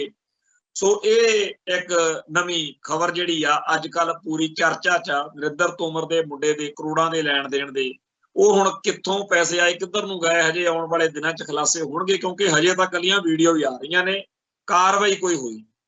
अगला यह हैगा कि श्रोमणी गुरुद्वारा प्रबंधक कमेटी ਦੀਆਂ ਵੋਟਾਂ ਬਣਾਉਣ ਦੇ ਲਈ ਇਸ ਵਾਰ ਬਹੁਤੇ ਲੋਕਾਂ ਦੀ ਕੋਈ ਦਿਲਚਸਪੀ ਨਹੀਂ, क्योंकि बादल क्या ने इस संस्था का जो हाल कर दिता, लोगों को लगता भी की करना, जिहड़ा मर्जी जिते जिहड़ा मर्जी बने, ये संस्था ही पूरी दी पूरी हुण 100 साल बाद कुछ होर ही बन के रह गई। ते श्रोमणी कमेटी नाल संबंधित जां बादलकियां दे पिट्ठू जिहड़े आ वो सोशल मीडिया दे राहीं ये जता रहे ने कि संस्था भी बड़ी वधिया वा, काम भी कमाल दे करी जांदी आ, ये तां बनदे पंथ दे दुश्मन ने जिहड़े इस संस्था नूं भंडदे। ये नहीं मनदे ये बादल दरिए कि साडियां करतूतां करके सिख मनां दे विच आपदी ਜਿਹੜੀ संस्था एडियां कुर्बानियां दे नाल होंद विच आई भी ਉਹਦੇ खिलाफ सिख मनां दे विच एडा रोस ਵਧਿਆ ਹੋਇਆ, होर ही नवें सप्प कड्ढी ਜਾਂਦੇ आ। खैर ਜਿਹੜੀਆਂ ਵੋਟਾਂ ਸੀ ਉਹ ਬਣੀਆਂ नहीं, ਤੇ ਇਸ ਕਰਕੇ ਹੁਣ 29 फरवरी 2024 तक ਦਾ ਵਾਅਦਾ ਕਰ ਦਿੱਤਾ ਗਿਆ। पर वोटां बनाउण दी प्रक्रिया इन्नी ज़्यादा भद्दी आ, इन्नी भैड़ी आ भी लोकां दी कोई दिलचस्पी नहीं भी किहड़ा होना तो यह चाहिए, जां तां ऑनलाइन ही फॉर्म भरन दा लोकां नूं दे दो, जां फिर जिहड़ा भारत सरकार जिवें होर लोक सभा दी, पंचायत मैंबर दी, सरपंची दियां जां होर वोटां वेले कार्रवाई करदी है, उवें मतलब फार्म वो पटवारी कहते जी पटवारी कोले आप दे के जाओ आपदा फार्म भर के। बड़े स्यापे ने। कहण तो भावे कि श्रोमणी गुरुद्वारा प्रबंधक कमेटी 100 सालां दे विच बादल किया ने जां होर हालातां ने इत्थे क लिजा के सिੱਟ ਦਿੱਤੀ आ कि अज सिख मनां दे विच कोई उत्साह नहीं होना चाहिए। ਜਿਹੜੇ ਲੋਕ ਬਾਦਲ ਪਿੱਟਦੇ ਰਹਿੰਦੇ ਆ ਤੇ ਅੱਜ ਬਾਦਲ ਕਿਆਂ ਨੂੰ ਜੇਕਰ ਉਹਨਾਂ ਨੂੰ ਲੱਗਦਾ ਕਿ ਵੋਟਾਂ ਰਾਹੀਂ ਹਰਾਇਆ ਜਾ ਸਕਦਾ, ਮੇਰੀ ਗਰੰਟੀ ਆ ਕਿ ਦਿੱਲੀ ਦਰਬਾਰ ਹਰ ਉਹ ਮਾਹੌਲ ਸਿਰਜੇਗਾ ਜਿਹਦੇ ਨਾਲ ਬਾਦਲ ਕੇ ਸੱਤਾ 'ਚ ਬਣੇ ਰਹਿਣ। ਆ ਜਿਹੜਾ ਹੁਣ ਵੀ ਉਹਨਾਂ ਨੇ ਪਹਿਲਾਂ ਖਰਾਬਾ ਜਿਹਾ ਕੀਤਾ ਤੇ ਹੁਣ 2-3 ਮਹੀਨੇ ਦੇਤੇ, ਜਿਨ੍ਹਾਂ ਲੋਕਾਂ ਦੀਆਂ ਵੋਟਾਂ ਬਾਦਲ ਕਿਆਂ ਨੇ ਬਣਾਉਣੀਆਂ ਨੇ, ਕਿਉਂਕਿ ਹੁਣ ਫੋਟੋ ਫਾਟੋ ਵੀ ਨਾਲ ਲੱਗਣੀ ਆ, ਉਹਨਾਂ ਦਾ 2-3 ਮਹੀਨਿਆਂ 'ਚ ਉਨੀ ਕੁ ਦਾੜੀ ਆ ਜਾਊਗੀ ਨਾ ਜਿਹਦੇ ਨਾਲ ਕਹਿਣ ਕਿ ਅਸੀਂ ਪਤਤ ਨਹੀਂ ਹੈਗੇ ਜੀ, ਆਹ ਦੇਖੋ ਦਾੜੀ ਅਸੀਂ ਰੱਖੀ ਆ, ਮੁੱਛਾਂ ਰੱਖੀਆਂ ਰਹਿਗੀਆਂ ਪਰਨਾ ਬੰਨ ਕੇ। ਕਿਉਂਕਿ ਇੱਕ ਜਿਹੜਾ ਬਾਦਲ ਦਲ ਨੇ ਅੱਜ ਪ੍ਰੋਗਰਾਮ ਕੀਤਾ ਇੱਥੇ ਆਲਮਗੀਰ ਢਿੱਲੋਂ ਕੋਲੇ, ਉੱਥੇ ਉਹਨਾਂ ਨੇ ਸਿੱਖ ਨੌਜਵਾਨ ਸੱਦ ਕੇ ਸੁਖਬੀਰ ਬਾਦਲ ਦੀ ਵੀਡੀਓ ਬੜੀ ਘੁੰਮ ਰਹੀ ਆ, ਉੱਥੇ ਜਿੰਨੇ ਮੁੰਡੇ ਦਿਖ ਰਹੇ ਨੇ ਇਹ ਤਾਂ ਚਲੋ ਆਪਣੇ ਸਿੱਖ ਪਰਿਵਾਰਾਂ ਦੇ ਹੀ ਨੇ, ਉਹਨਾਂ ਬਹੁਤਿਆਂ ਦਾ ਜਾਣੀ ਕਿ ਇਹੀ ਆ ਵੀ ਜਾਂ ਤਾਂ ਰਮਾਨੀਆਂ ਜਾਂ ਬੰਨੀਆਂ ਸਿਰ ਤੇ। ਹੁਣ ਤਾਂ ਹਰੇਕ ਗੁਰਦੁਆਰੇ ਦੇ ਬਾਹਰ ਰੱਖਣਾ ਪੈਂਦਾ ਹੈਗਾ ਵੀ ਇੱਕ ਇੱਥੇ, ਕਿਉਂਕਿ ਮੁੰਡੇ ਜਿਹੜੇ ਨਵੇਂ ਨੇ ਉਹਨਾਂ ਦੇ ਹਿਸਾਬ ਨਾਲ ਵੀ ਸਿਰ ਢੱਕਣ ਲਈ, ਤੇ ਉੱਥੇ ਵੀ ਪੀਲੇ ਪਰਨੇ ਗਲਾਂ 'ਚ ਕਈਆਂ ਦੇ ਪਾਏ ਨੇ, ਜਿਵੇਂ ਯੂਪੀ ਬਿਹਾਰ ਵਾਲੇ ਗਮਛਾ ਜਿਹਾ ਪਾਉਂਦੇ ਆ, ਤੇ ਉਵੇਂ ਬਹੁਤ ਸਾਰੇ ਪੱਗਾਂ ਦਾੜੇ ਵਾਲੇ ਜਿਹੜੇ ਮੁੰਡੇ ਆ ਉਹਨਾਂ ਦੀ ਹਾਜ਼ਰੀ ਹੈ ਜਿਹੜੀ ਉਹਦੇ 'ਚ 50% ਤੋਂ ਉੱਪਰ ਦੂਜੀ ਤਰ੍ਹਾਂ ਦੀ। ਹੁਣ ਅਸਲ ਵਿੱਚ ਤਾਂ ਇਹ ਗੱਲ ਆ ਕਿ ਇਹਨਾਂ ਨੂੰ ਵੋਟਰ ਜੇ ਬਣਾਉਣਾ ਬਾਦਲ ਦਲ ਵਾਲਿਆਂ ਦੇ ਨੇ ਵੀ, ਤਾਂ ਉਹਨਾਂ ਦੇ ਦਾੜੀ ਕਿਸ ਮਾੜੀ ਮੁੱਠੀ ਚਾਹੀਦੀ ਹੈ। ਸੋ ਉਹ 2-3 ਮਹੀਨੇ ਇਹਨਾਂ ਨੂੰ ਮਿਲ ਗਏ ਆ ਤੇ ਸਰਦਾਰ ਸੁਖਬੀਰ ਸਿੰਘ ਬਾਦਲ ਉੱਥੇ ਬੜਾ ਗਰਜੇ ਆ ਵੀ ਅਸੀਂ ਯੂਥ ਅਕਾਲੀ ਦਲ ਦੀ ਭਰਤੀ ਕਰਨ ਜਾ ਰਹੇ ਹਾਂ, ਨੌਜਵਾਨਾਂ ਨੂੰ ਸਾਰੇ ਅਹੁਦਿਆਂ ਤੇ 50% ਦੀ ਰਾਖਵਾਂਕਰਨ ਦਿੱਤਾ ਜਾਊਗਾ। ਉਹ ਫੋਟੋਆਂ ਜਦੋਂ ਦੇਖੀਆਂ ਸਾਰੇ ਮੁੰਡਿਆਂ ਦੀਆਂ ਉੱਥੇ, ਤਾਂ ਮੇਰੇ ਮਨ ਵਿੱਚ ਆਇਆ ਵੀ ਹੈ ਤਾਂ ਤੁਸੀਂ ਸਾਡੇ ਹੀ ਹੋ। ਹੁਣ ਅਸੀਂ ਤੁਹਾਨੂੰ ਕਾਂਗਰਸ ਵਿੱਚ ਜਾਂਦਾ ਦੇਖ ਕੇ ਜਾਂ ਬੀਜੇਪੀ 'ਚ ਜਾਂਦਾ ਦੇਖ ਕੇ ਬੜੇ ਔਖੇ ਹੋਵਾਂਗੇ ਵੀ ਤੁਸੀਂ ਸਾਡੇ ਸਿੱਖਾਂ ਦੇ ਇਹੋ ਜਿਹੀਆਂ ਸੰਸਥਾਵਾਂ 'ਚ ਬੱਚੇ ਕਿਉਂ ਜਾਣ। ਪਰ ਅਸੀਂ ਕੀ ਕਰੀਏ, ਹੁਣ ਤਾਂ ਕਾਂਗਰਸ ਵਰਗੀ, ਕਾਮਰੇਡਾਂ ਵਰਗੀ, ਬੀਜੇਪੀ ਵਾਲਿਆਂ ਵਰਗੀ ਹੋਈ ਅਕਾਲੀ ਦਲ ਦੀ ਦਿੱਖ ਬਣੀ ਹੋਈ, ਅਕਸ ਬਣਿਆ ਹੋਇਆ। ਜਾਂ ਤਾਂ ਇਹ ਜਿਹੜੇ ਸਿੱਖ ਨੌਜਵਾਨ ਨੇ ਸੱਚੇ ਪਾਤਸ਼ਾਹ ਦੀ ਕਿਰਪਾ ਨਾਲ ਜਾਂ ਇਹਨਾਂ ਦੇ ਘਰਾਂ ਦੇ ਇਹਨਾਂ ਨੂੰ ਸਮਝਾਉਣ ਜੇ ਬਈ ਭਾਈ ਤੁਸੀਂ ਇਹ ਨਾ ਸੋਚਿਓ ਵੀ ਅਸੀਂ ਬਾਦਲ ਕਿਆਂ ਵਰਗੇ ਬਣਨਾ, ਤੁਸੀਂ ਉਹਨਾਂ ਅਕਾਲੀਆਂ ਵਰਗੇ ਬਣਨ ਦੀ ਗੱਲ ਕਰਿਓ ਜਿਨ੍ਹਾਂ ਦੇ ਕਰਕੇ ਪੰਜਾਬ ਦੇ ਪਿੰਡਾਂ ਦੇ ਵਿੱਚ ਅਕਾਲੀ ਹੋਣਾ ਇੱਕ ਸ਼ਾਨ ਵਾਲੀ ਗੱਲ ਮੰਨਿਆ ਜਾਂਦਾ ਸੀ, ਉਹ ਅਕਾਲੀਆਂ ਦਾ ਘਰ। ਸੋ ਜੇ ਕਿਤੇ ਇਹ ਸੱਚੇ ਸੁੱਚੇ ਅਕਾਲੀ ਬਣਨ, ਪੰਜਾਬੀ ਬੋਲੀ ਲਈ ਲੜਨ, ਸਿੱਖ ਧਰਮ ਲਈ ਜਿੱਥੇ ਕੋਈ ਮਸਲਾ ਬਣੇ, ਸਿੱਖ ਇਤਿਹਾਸ ਲਈ ਜਾਂ ਪੰਜਾਬ ਦੇ ਹੱਕਾਂ ਲਈ ਕਿਤੇ ਲੜਨ ਮਰਨ, ਤੇ ਇਹੋ ਜਿਹਾ ਕੁਝ ਮਾਹੌਲ ਬਣੇ ਵੀ ਸੁਖਬੀਰ ਬਾਦਲ ਤੇ ਉਹਦੀ ਜੁੰਡਲੀ ਜਿਹੜੀ ਹੈ, ਜਿਹੜੀ ਅੱਜ ਫੋਟੋ 'ਚ ਇਹਨਾਂ ਦੇ ਕੋਲ ਬੈਠੀ ਹੈ, ਇਹ ਮੂੰਹ ਸਿਰ ਮੁੰਨਣ ਵਾਲੇ ਮੁੰਡੇ ਕਿਤੇ ਇਹੋ ਜਿਹਾ ਕੁਝ ਹੋ ਜਾਵੇ ਵੀ ਸਿੱਖੀ ਸਰੂਪ ਵਿੱਚ ਵੀ ਆ ਜਾਣ, ਪੰਥ ਅਤੇ ਪੰਜਾਬ ਲਈ ਕੁਝ ਇਹੋ ਜਿਹਾ ਕਰਦੇ ਕਰਾਉਂਦੇ ਹੋਣ ਵੀ ਸਰਦਾਰ ਸੁਖਬੀਰ ਸਿੰਘ ਬਾਦਲ ਸੁੰਨ ਜੇ ਹੋ ਕੇ ਬੈਠ ਕੇ ਸੋਚਿਆ ਕਰਨ, ਤੇ ਉਹਦੀ ਜੁੰਡਲੀ ਵੀ ਸਾਨੂੰ ਤਾਂ ਸਾਡੇ ਬਜ਼ੁਰਗ ਸਰਦਾਰ ਪ੍ਰਕਾਸ਼ ਸਿੰਘ ਬਾਦਲ ਨੇ ਹੋਰ ਹੀ ਪਾਸੇ ਲਾਈ ਰੱਖਿਆ ਵੀ ਨੋਟ ਕਮਾਓ, ਸਰਸੇ ਵਾਲਿਆਂ ਦਾ ਸਾਥ ਦਿਓ, ਭਨਿਆਰੇ ਵਾਲਿਆਂ ਦਾ ਸਾਥ ਦਿਓ, ਸਿੱਖੀ ਦੇ ਦੁਸ਼ਮਣਾਂ ਦੀ ਬੱਲੇ ਬੱਲੇ ਕਰਾਓ, ਵੋਟਾਂ ਪਵਾਓ ਤੇ ਮੌਜਾਂ ਲੁੱਟੋ। ਆਹ ਨੌਜਵਾਨ ਪੰਥ ਅਤੇ ਪੰਜਾਬ ਨੂੰ ਸਮਰਪਿਤ ਹੋ ਕੇ ਸੱਚੇ ਸੁੱਚੇ ਅਕਾਲੀ ਬਣੇ ਫਿਰਦੇ ਆ, ਇਤਿਹਾਸ ਵਿੱਚ ਤਾਂ ਨਾਂ ਇਹਨਾਂ ਦਾ। ਤੋ ਸਾਡੀ ਅਰਦਾਸ ਇਹੀ ਆ ਬਈ ਜਿਹੜੇ ਨੌਜਵਾਨ ਅਕਾਲੀ ਬਣਨ ਦੇ ਚੱਕਰ ਦੇ ਵਿੱਚ ਸਰਦਾਰ ਸੁਖਬੀਰ ਸਿੰਘ ਬਾਦਲ ਦੇ ਝੰਡੇ ਹੇਠ ਉਧਰ ਜਾ ਰਹੇ ਨੇ, ਅੱਜ ਤਾਂ ਤੁਹਾਡੇ ਮੂੰਹ ਸਿਰ ਮੁੰਨੇ ਹੋਏ ਨੇ ਤੇ ਪਰਨੇ ਪੱਟ ਕੇ ਬੰਨੇ ਹੋਏ ਨੇ, ਪਰ ਤੁਸੀਂ ਬੀਜੇਪੀ 'ਚ ਕਾਂਗਰਸ ਵਿੱਚ ਨਹੀਂ ਗਏ ਜਾਂ ਕਿਸੇ ਹੋਰ ਪਾਸੇ ਬਿਲਕੁਲ ਹੀ ਦੂਜੇ ਪਾਸੇ ਖੜੇ ਸੰਗਠਨ ਵੱਲ ਨਹੀਂ ਗਏ। ਸਾਡੀ ਨਜ਼ਰ 'ਚ ਤਾਂ ਬਾਦਲ ਦਲ ਵੀ ਇਹੀ ਕੁਝ ਕਰਦਾ, ਪਰ ਚਲੋ ਤੁਹਾਨੂੰ ਇੱਕ ਮੌਕਾ ਮਿਲਿਆ ਹੈ ਤੇ ਤੁਸੀਂ ਜੇ ਕਿਤੇ ਇਹੀ ਕਮਾਲ ਕਰ ਜਾਵੋ ਵੀ ਤੁਹਾਨੂੰ ਅਕਾਲੀ ਬਣਾਉਣ ਵਾਲਾ ਸਰਦਾਰ ਸੁਖਬੀਰ ਸਿੰਘ ਬਾਦਲ ਤੇ ਉਹਦੀ ਜੁੰਡਲੀ ਉਹੀ ਹੱਥਾਂ ਪੈਰਾਂ ਵਿੱਚ ਆਈ ਫਿਰੇ ਵੀ ਆਹ ਕੀ ਹੋ ਗਿਆ, ਇਹ ਤਾਂ ਪੰਥ ਨੂੰ ਸਮਰਪਿਤ ਨੌਜਵਾਨ ਪੈਦਾ ਕਰ ਲਏ ਅਸੀਂ। ਸੋ ਇਹ ਕੋਈ ਐਡੀ ਗੱਲ ਨਹੀਂ। ਸਾਡੇ ਇਤਿਹਾਸ ਵਿੱਚ ਅੱਜ ਕਿਉਂਕਿ ਸ਼੍ਰੋਮਣੀ ਗੁਰਦੁਆਰਾ ਪ੍ਰਬੰਧਕ ਕਮੇਟੀ ਦੇ ਸਥਾਪਨਾ ਦੇ ਵੀ ਦਿਨ ਨੇ।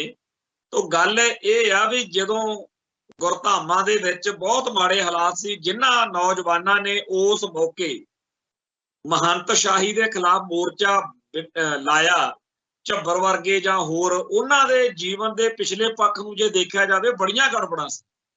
उन्हां दे उस किरदार दे हिसाब नाल देखिया जावे ते जो कुछ उन्हां ने सेवा कीती वो भी कमाल दी। सो अज डॉक्टर गंडा सिंह नूं अज उन्हां दा मैं जीवन पढ़दा सी, कितों किथे गए ने। सो पिछले समय दे विच साडे इतिहास विच बेअंत इहो जिहियां शख्सियतां जिन्हां दा पंथ अते पंजाब नूं जीवन समर्पित होण करके अज असीं फखर करदे हां। उन्हां दे जीवन दे विच बहुत सारे थावां ते इहो जिहा कुछ भी सी पहले बुढ़ले जीवन च जिहड़ा उन्हां नूं शायद आप नूं भी चंगा ना लगे, पर उन्हां हांजी सो मुढ़ले दौर विच उन्हां सारियां ने बहुत गड़बड़ा भी कीतियां ते अज वो पंथ दी शान ने। इवें ही इन्हां नौजवानां दे बारे साडा ये सोचना बड़ा जरूरी है कि सच्चे पातशाह इन्हां ते किरपा करन, पंथ लई पंजाब लई ये कुछ नवां जिहड़ा हैगा ओह कर सकन।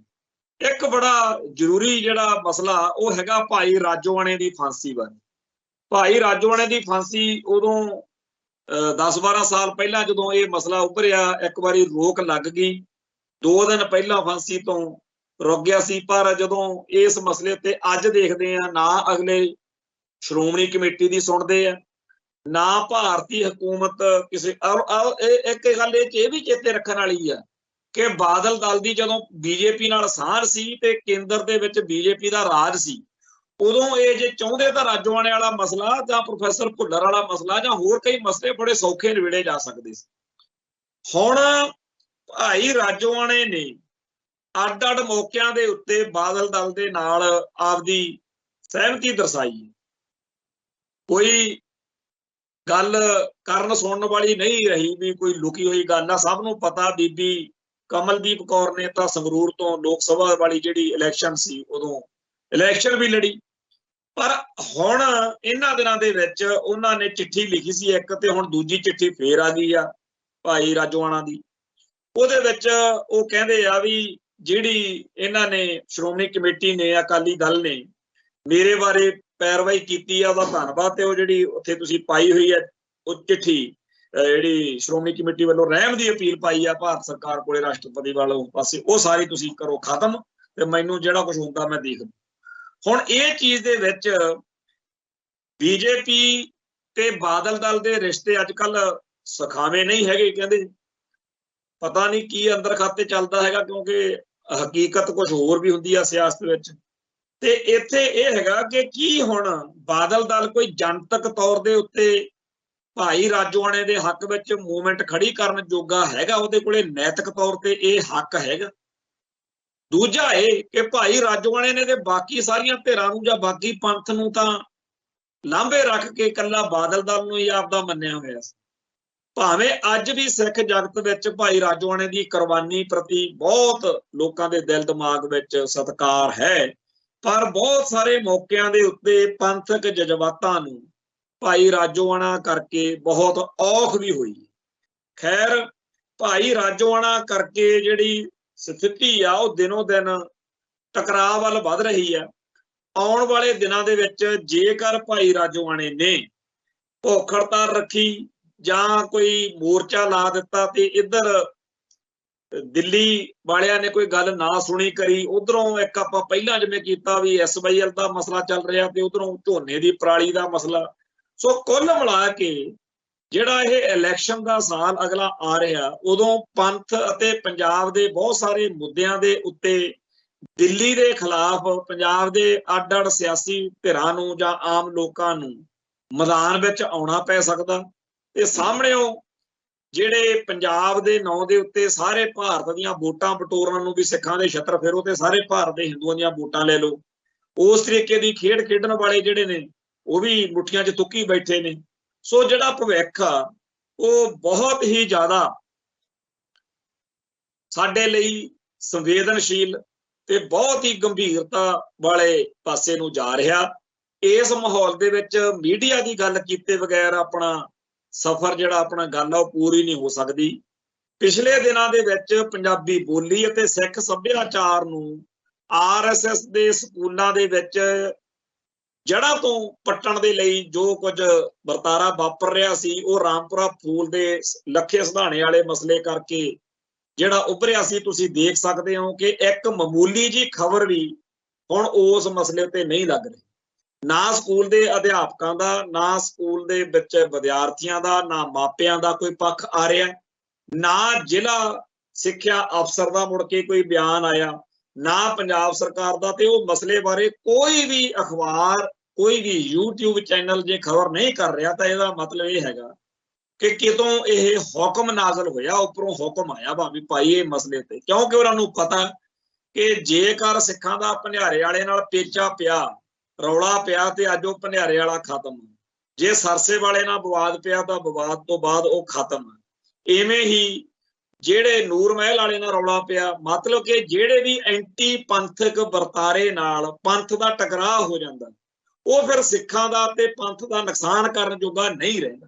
ਆ ਬਿਆਸ ਡੇਰੇ ਵਾਲਿਆਂ ਨੂੰ ਇਹੀ ਫਿਕਰ ਲੱਗਿਆ ਰਹਿੰਦਾ ਵੀ ਕਿਤੇ ਸਿੱਖਾਂ ਨਾਲ ਵਿਗੜ ਨਾ ਜਾਵੇ। ਜਦੋਂ ਵੀ ਰੌਲਾ ਜਿਹਾ ਪੈਂਦਾ ਉਹ ਛੇਤੀ ਦੇਣੇ ਗੱਲ ਨੂੰ ਲਵੇੜ ਲੈਂਦੇ। ਸੋ ਇਸ ਮਾਮਲੇ ਵਿੱਚ ਜਿਹੜਾ ਵਰਤਾਰਾ ਸਾਡੇ ਸਾਹਮਣੇ ਹੈ, ਉਹਦੇ ਬਾਰੇ ਆਪਾਂ ਨਿਸ਼ਚਿਤ ਸਪਸ਼ਟ ਤੌਰ ਦੇ ਉੱਤੇ ਮੰਨ ਲਈਏ ਕਿ ਮੀਡੀਆ ਨੂੰ ਟੈਕਲ ਕੀਤਾ ਜਾ ਰਿਹਾ। ਮੀਡੀਆ ਨੂੰ ਇਹ ਗੱਲ ਦੱਸੀ ਜਾ ਰਹੀ ਆ ਵੀ ਆਹ ਗੱਲ ਉਭਾਰੋ ਤੇ ਆਹ ਨਾ ਉਭਾਰੋ। ਇਹਨਾਂ ਦਿਨਾਂ ਦੇ ਵਿੱਚ ਬਹੁਤ ਸਾਰੇ ਇਹੋ ਜਿਹੇ ਮੁੱਦੇ, ਬਹੁਤ ਸਾਰੇ ਇਹੋ ਜਿਹੇ ਮਸਲੇ ਜਿਹੜੇ ਬੇਲੋੜੇ ਤੇ ਬੇਅਰਥ ਨੇ, ਉਹ ਸੁੱਟ ਕੇ ਸਾਡੇ ਸਾਹਮਣੇ ਸਾਡੇ ਦਿਲ ਦਿਮਾਗ ਨੂੰ ਨਵੇਂ ਪਾਸੇ ਕੰਮ ਲਾਇਆ ਜਾ ਰਿਹਾ।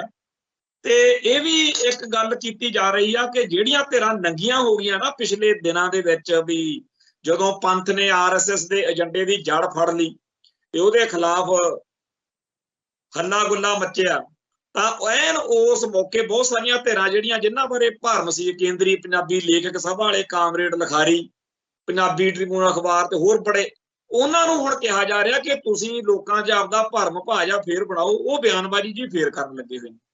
ਅੱਜ ਪੰਜਾਬੀ ਟ੍ਰਿਬਿਊਨ ਨੇ ਵੀ ਸੰਪਾਦਕੀ ਜੀ ਲਿਖ ਕੇ ਗਲੋਂ ਗਲਾਵਾਂ ਲਾਇਆ ਵਾ ਵੀ ਅਸੀਂ ਵੀ ਪੰਜਾਬੀ ਦੇ ਹੱਕ ਜੀ ਹਾਂ। ਕਹਿਣ ਤੋਂ ਭਾਵ ਇਹ ਕਿ ਇੱਕ ਬੜੇ ਟਰੈਪ ਨਾਲ, ਬੜੀ ਵਿਉਂਤਬੰਦੀ ਨਾਲ, ਬੜੀ ਸਾਜ਼ਿਸ਼ ਦੇ ਨਾਲ ਪੰਜਾਬੀ ਦੀ ਤੇ ਸਿੱਖ ਸੱਭਿਆਚਾਰ ਦੀ ਅਸਲ ਤੌਰ ਤੇ ਪੈਰਵਾਈ ਕਰਨ ਵਾਲਿਆਂ ਦੀ ਥਾਂ ਤੇ ਆਪਦੇ ਨਕਲੀ ਬੰਦੇ ਜਿਹੜੇ ਨੇ ਉਹ ਉਭਾਰੇ ਜਾ ਰਹੇ। ਆਖਰ ਦੇ ਵਿੱਚ ਇੱਕ ਗੱਲ ਕਰਕੇ ਆਪਾਂ ਸਮਾਪਤੀ ਵੱਲ ਵਧਾਂਗੇ ਕਿ ਸਰਹੰਦ ਰੇਲਵੇ ਸਟੇਸ਼ਨ ਦੇ ਉੱਤੇ ਬਿਹਾਰ ਦੇ ਤੇ ਹੋਰ ਜਿਹੜੇ ਪ੍ਰਵਾਸੀ ਮਜ਼ਦੂਰ ਨੇ, ਉਹਨਾਂ ਨੇ ਕੱਲ ਬਹੁਤ ਵੱਡੀ ਹੁੱਲੜਬਾਜ਼ੀ ਕੀਤੀ, ਬਦਮਾਸ਼ੀ ਕੀਤੀ। ਲੰਘਣ ਕਰਨ ਵਾਲੇ ਲੋਕਾਂ ਨੂੰ, ਪੰਜਾਬ ਦੇ ਜਿਹੜੇ ਅਸਲ ਲੋਕ ਨੇ, ਮੂਲ ਵਾਸੀ, ਉਹਨਾਂ ਨੂੰ, ਜਾਂ ਇਉਂ ਕਹੀਏ ਵੀ ਹਰ ਇੱਕ ਨੂੰ ਉਹਨਾਂ ਨੇ ਦੁਖੀ ਕੀਤਾ ਔਰ ਬੇਪਰਵਾਹ ਹੋ ਕੇ ਪੂਰਾ ਅਜੱਡਪੁਣਾ ਉਹਨਾਂ ਨੇ ਦਿਖਾਇਆ। ਪੰਜਾਬ ਦੀ ਪੁਲਿਸ ਨੇ, ਪੰਜਾਬ ਦੀ ਸਰਕਾਰ ਨੇ ਬਿਲਕੁਲ ਬੇਬਸੀ ਤੇ ਲਾਚਾਰਗੀ ਦਿਖਾਈ। ਜਿਹੜੇ ਲੋਕ ਸਿੱਖ ਨੌਜਵਾਨਾਂ ਦੀ ਮਾਮੂਲੀ ਹਰਕਤ ਉੱਤੇ ਵੀ ਹੱਥਾਂ ਪੈਰਾਂ 'ਚ ਆ ਜਾਂਦੇ ਆ ਵੀ ਕਾਨੂੰਨ ਹੱਥ 'ਚ ਲੈ ਲਿਆ, ਉਹ ਦੜ ਵੱਟੀ ਬੈਠੇ ਨੇ। ਕੁੱਲ ਮਿਲਾ ਕੇ ਇਹਨਾਂ ਬਿਹਾਰੀਆਂ ਦੀ ਇਹ ਬਦਮਾਸ਼ੀ ਪੰਜਾਬ ਦੇ ਹਾਲਾਤ ਨੂੰ ਦੱਸ ਰਹੀ ਆ ਕਿ ਸਾਡੇ ਬੱਚੇ ਤਾਂ ਬਾਹਰਲੇ ਮੁਲਕਾਂ ਨੂੰ ਜਾ ਰਹੇ ਨੇ। ਪੰਜਾਬ ਦੇ ਵਿੱਚ ਇਸ ਵੇਲੇ ਹਰ ਤਰ੍ਹਾਂ ਯੂਪੀ, ਬਿਹਾਰ ਤੇ ਹੋਰਨਾਂ ਸੂਬਿਆਂ ਦੇ ਲੋਕਾਂ ਦਾ ਬੋਲਬਾਲਾ ਕਿੰਨਾ ਵਧਿਆ ਹੋਇਆ ਇਸ ਘਟਨਾ ਦੇ ਰਾਹੀਂ ਜ਼ਾਹਿਰ ਹੋਇਆ। ਇਹਦੇ ਨਾਲ ਜੁੜਨੀ ਇੱਕ ਹੋਰ ਗੱਲ ਆ ਕਿ ਕੈਨੇਡਾ ਦੇ ਵਿੱਚ ਦੀਵਾਲੀ ਵਾਲੇ ਰਾਤ ਨੂੰ ਬਹੁਤ ਸਾਰੇ ਪੰਜਾਬੀ ਮੂਲ ਦੇ ਬੱਚਿਆਂ ਨੇ, ਵਿਦਿਆਰਥੀਆਂ ਨੇ ਉੱਥੇ ਮਨੋਰੰਜਨ ਦੇ ਮਕਸਦ ਨਾਲ ਕੁਝ ਜਿਹੜਾ ਸੀ ਆਪਦੇ ਨਜ਼ਰੀਏ ਤੋਂ ਉਹਨਾਂ ਨੂੰ ਜੋ ਠੀਕ ਲੱਗਿਆ ਉਹਨਾਂ ਨੇ ਕੀਤਾ। ਉਹਦੇ ਬਾਰੇ ਸਾਡੇ ਬਹੁਤ ਸਾਰੇ ਕੈਨੇਡਾ 'ਚ ਪਹਿਲਾਂ ਗਏ ਹੋਏ ਭਾਈਚਾਰੇ ਦੇ ਲੋਕਾਂ ਨੇ ਆਪਦਾ ਪੱਖ ਜ਼ਾਹਿਰ ਕੀਤਾ ਕਿ ਬੜਾ ਔਖਾ ਬੱਚਿਓ ਆਪਾਂ ਇੱਥੇ ਪੈਰ ਲਾਏ ਨੇ, ਆਪਾਂ ਆਪਦੀ ਧਰਤੀ ਤੋਂ ਇੱਥੇ ਰੋਟੀ ਕਮਾਉਣ ਵੀ ਆਏ ਆ, ਇੱਜ਼ਤ ਵੀ ਬਣਾਉਣ ਆਏ। ਇੱਥੇ ਕੋਈ ਇਹੋ ਜਿਹੀ ਹਰਕਤ ਨਾ ਕਰ ਬੈਠੀਏ ਜਿਹਦੇ ਨਾਲ ਇੱਥੋਂ ਰਹਿੰਦੇ ਹੋਏ ਹੋਰ ਲੋਕ, ਇੱਥੋਂ ਦਾ ਕਾਨੂੰਨ, ਇੱਥੋਂ ਦਾ ਭਾਈਚਾਰਾ ਸਾਡੇ ਤੋਂ ਦੁਖੀ ਹੋ ਜਾਵੇ। ਤੇ ਸਾਨੂੰ ਹਰ ਵਕਤ ਇਸ ਗੱਲ ਦਾ ਖਿਆਲ ਰੱਖਣਾ ਚਾਹੀਦਾ ਕਿ ਆਪਣਾ ਕੋਈ ਮੁਲਕ ਨਹੀਂ ਹੈ, ਆਪਾਂ ਆਪਦੀ ਹੋਂਦ ਹਸਤੀ ਲਈ ਲੜ ਰਹੇ ਹਾਂ ਤੇ ਆਪਾਂ ਹਰ ਵਕਤ ਇਸ ਗੱਲ ਲਈ ਤਿਆਰ ਰਿਹਾ ਕਰੀਏ ਕਿ ਸਾਨੂੰ ਕਦੇ ਵੀ ਜਦੋਂ ਵੀ ਚਾਹੀਏ ਕੋਈ ਮਰਜ਼ੀ ਦੋਸ਼ੀਆਂ ਵਾਂਗ ਕਟਹਿਰੇ 'ਚ ਖੜਾ ਕਰ ਸਕਦਾ। ਸੋ ਜਿਹੜੇ ਬਾਹਰਲੇ ਮੁਲਕਾਂ 'ਚ ਸਾਡੇ ਪੰਜਾਬ ਦੇ भाईचारे दे लोक गए हुए ने जिन्हां ने बड़े औखे दिन देखे है, उन्हां दी चिंता उन्हां दा ये पक्ष वाजिब आ कि जिहड़े साडे बच्चे हुण जा रहे ने उन्हां नूं ओह चेतावनी देण, उन्हां नूं वाਰਨ करन, उन्हां दा पक्ष समझ के उन्हां नूं कहण कि आपां मनोरंजन भी करना पर इहो जी कोई गल ना होवे जिहदे नाल साडे जिहड़े भाईचारे दा अक्स खराब होवे। ਇਹ ਆ ਸਾਡੇ ਬੰਦਿਆਂ ਦੀ ਸਮਝ ਕਿ ਜੇ ਅਸੀਂ ਵਿਦੇਸ਼ ਗਏ ਆ ਰੋਟੀ ਤੇ ਇੱਜ਼ਤ ਕਮਾਉਣੀ ਆ ਤੇ ਅਸੀਂ ਹਰ ਪਲ ਖਿਆਲ ਰੱਖਣਾ। ਦੂਜੇ ਪਾਸੇ ਬਿਹਾਰੀਆਂ ਨੂੰ ਜਾਂ ਗੈਰ ਪੰਜਾਬੀ ਲੋਕਾਂ ਨੂੰ ਪੰਜਾਬ ਦੇ ਵਿੱਚ ਆ ਕੇ ਬਦਮਾਸ਼ੀ ਕਰਨ ਮੌਕੇ ਜਾਂ ਹੁੱਲੜਬਾਜ਼ੀ ਕਰਨ ਮੌਕੇ ਕੋਈ ਪਰਵਾਹ ਨਹੀਂ, ਕਿਉਂਕਿ ਉਹਨਾਂ ਨੂੰ ਪਤਾ ਸਾਡੇ ਮਗਰ ਭਾਰਤੀ ਸਟੇਟ ਖੜੀ ਆ ਤੇ ਪੰਜਾਬ ਦੇ ਲੋਕ ਖਾਸ ਤੌਰ ਤੇ ਸਿੱਖਾਂ ਬਾਰੇ ਇਸ ਸਟੇਟ ਦੀ ਨੀਤੀ ਕੀ ਆ। ਇਸ ਸੋਚ ਦੇ ਤਹਿਤ ਇਹ ਲੋਕ ਬੇਖੌਫ ਹੋ ਕੇ ਪੰਜਾਬ ਦੇ ਵਿੱਚ ਦੰਦਨਾ ਰਹੇ। ਖੈਰ ਸਮਾਂ ਸਦਾ ਇੱਕੋ ਜਿਹਾ ਨਹੀਂ ਰਹਿੰਦਾ। ਪੰਜਾਬ ਦੇ ਜੰਮਿਆਂ ਨੂੰ ਨਿਤ ਮੁਹਿੰਮਾਂ ਰੌਲੇ ਰਫੜ ਪੈਂਦੇ ਰਹਿਣਗੇ। ਪੰਜਾਬ ਦੇ ਪੁੱਤ ਇਹਨਾਂ ਮਸਲਿਆਂ ਦੇ ਉੱਤੇ ਆਪਦੀ ਲੜਾਈ ਨੂੰ ਜਾਰੀ ਰੱਖਣਗੇ। ਇੱਕ ਨਾ ਇੱਕ ਦਿਨ ਉਹ ਲਾਜ਼ਮੀ ਆਊਗਾ ਜਦੋਂ ਦੁਨੀਆ ਦੇ ਵਿੱਚ UNO ਦੇ ਵਿੱਚ ਹੋਰਨਾਂ ਮੁਲਕਾਂ ਦੇ ਵਿਚਾਲੇ ਸਾਡਾ ਖਾਲਿਸਤਾਨ ਦਾ ਝੰਡਾ ਵੀ ਝੁੱਲੂਗਾ। ਇੱਥੇ ਸਮਾਪਤੀ ਕਰਦੇ ਹਾਂ, ਫੇਰ ਮਿਲਾਂਗੇ ਜੀ। ਨਾਨਕ ਨਾਮ ਚੜ੍ਹਦੀ ਕਲਾ, ਤੇਰੇ ਭਾਣੇ ਸਰਬੱਤ ਦਾ ਭਲਾ। ਵਾਹਿਗੁਰੂ ਜੀ ਕਾ ਖਾਲਸਾ, ਵਾਹਿਗੁਰੂ ਜੀ ਕੀ ਫਤਿਹ।